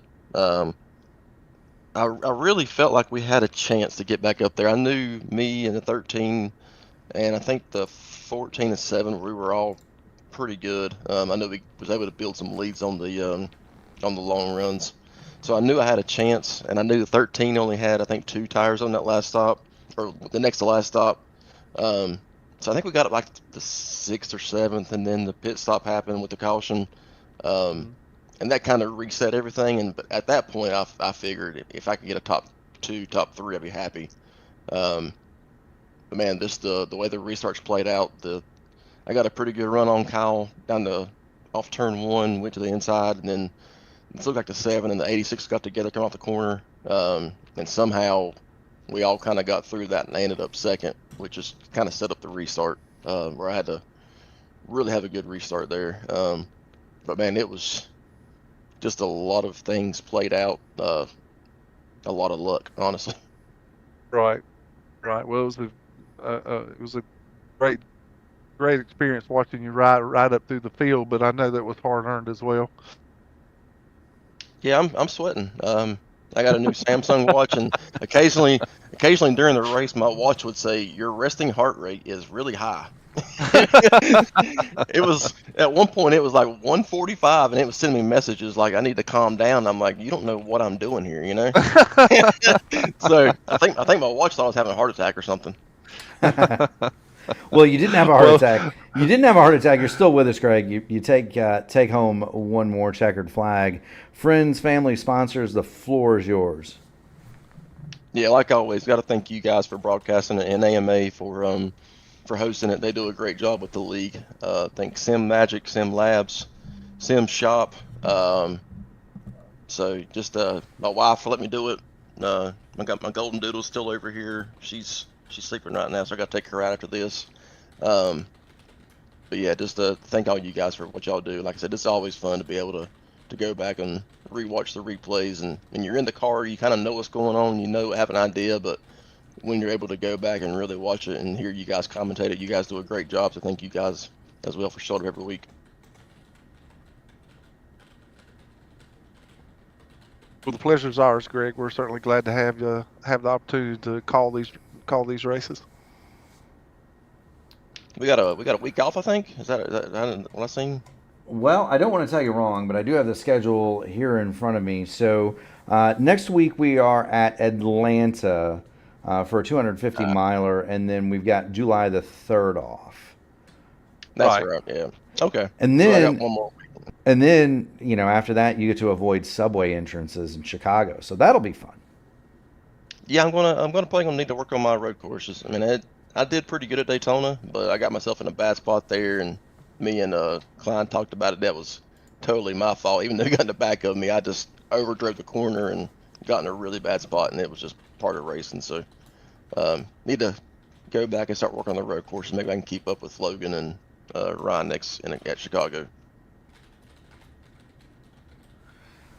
100%. Well, thank you so much for Just joining. don't take the subway like Mark does. Yeah, so you go down there's a corner there that you've got like they haven't. So for those of you who don't know, in iRacing, the Chicago Street Course is very much as it was rendered to present to NASCAR before the race was actually held, and so there aren't walls in places where there are walls in real life. And I got lost the first time I ran the place, turned right, and wound up going down the steps into an underground station for the L in Chicago, which was fun. Anyway, Greg, thank you so much for stopping by. Did we get Greg his shout-outs? Yeah, we're all set. Yeah, he did. All right, He did. well, Yeah. thank you All the way down to the Golden Doodle. all the way Yeah, down to the Golden. Yeah, I've never raced the road course in Chicago. I never had a chance to in any league, so I'm gonna have to go back and do my homework here. Well, I'm sure you'll do just fine, Greg. Thank you so much for stopping in. As always, keep going fast and having fun, buddy. We'll see you next week. See you guys. Have a good one. Yes, sir. Take care, Greg. That is Greg Evans. He is the winner tonight at Pocono, not at Chicago. But Sam, this was another fun and entertaining race. It was good to see so many different strategies play out. You had Evans on 4, you had Klein on 4, Dunwoody on 2, Kyle Heath took 2 tires at one point in this one to get back up front. All sorts of different stuff. And how about Vance Fisher? cannot underscore how cool that was to see Vance Fisher be a lap down at the beginning. He was the first car, 1 lap down. He comes back to finish 9th. Yeah. How about that? Yeah, no, I agree with you, and it's always exciting to see when drivers, have what I call those wild world of sport experiences, where the thrill of victory, of having a good finish, but at the beginning it was almost the agony of defeat, watching yourself go down a lap, and or even Mark Owlett. I had mentioned him late in the event, but if you go back and you look at the post-race information, Mark Owlett, who finished in 12th and quietly did that tonight, he was the only driver to finish the race on the lead lap with no incident points. The only driver in this event. Yeah, that's pretty incredible. And there's the serial for Mark It is. Owlett. It really is. He started 24th. He finished 12th. He was as high as 9th. Give a shout out to Mark Owlett, and thank you so much. Right. Give a shout out to the fans that hung around for this one. If you're interested in more AMA action, we'll be here tomorrow night, same time, same bad we'll channel. reload it again with the truck. Yeah, we'll do the trucks for 200 miles here at Pocono. And then next week, we're going to do the Peep State 250 in the AMA Blackmagic Studios Grand National Series. That's an 8:20 pre-race, 8:35 start. For everybody at the P1 Broadcasting Network, Mark Murphy, myself, Sam Crow, founder Gary Godso, and everybody involved, we do want to thank not only the competitors that show up each and every week, the fans that support us, but the first responders, the military, the police, the firefighters, the EMTs, the nurses in the emergency room, all of those who run into danger so that we can run away. We certainly thank you. Sam? Mark, let's loosen the belts, but don't get rid of them. We'll see you tomorrow night. I'm gonna go find the batch of Rolaids that you took away. We're on a 21-hour break, y'all. See ya.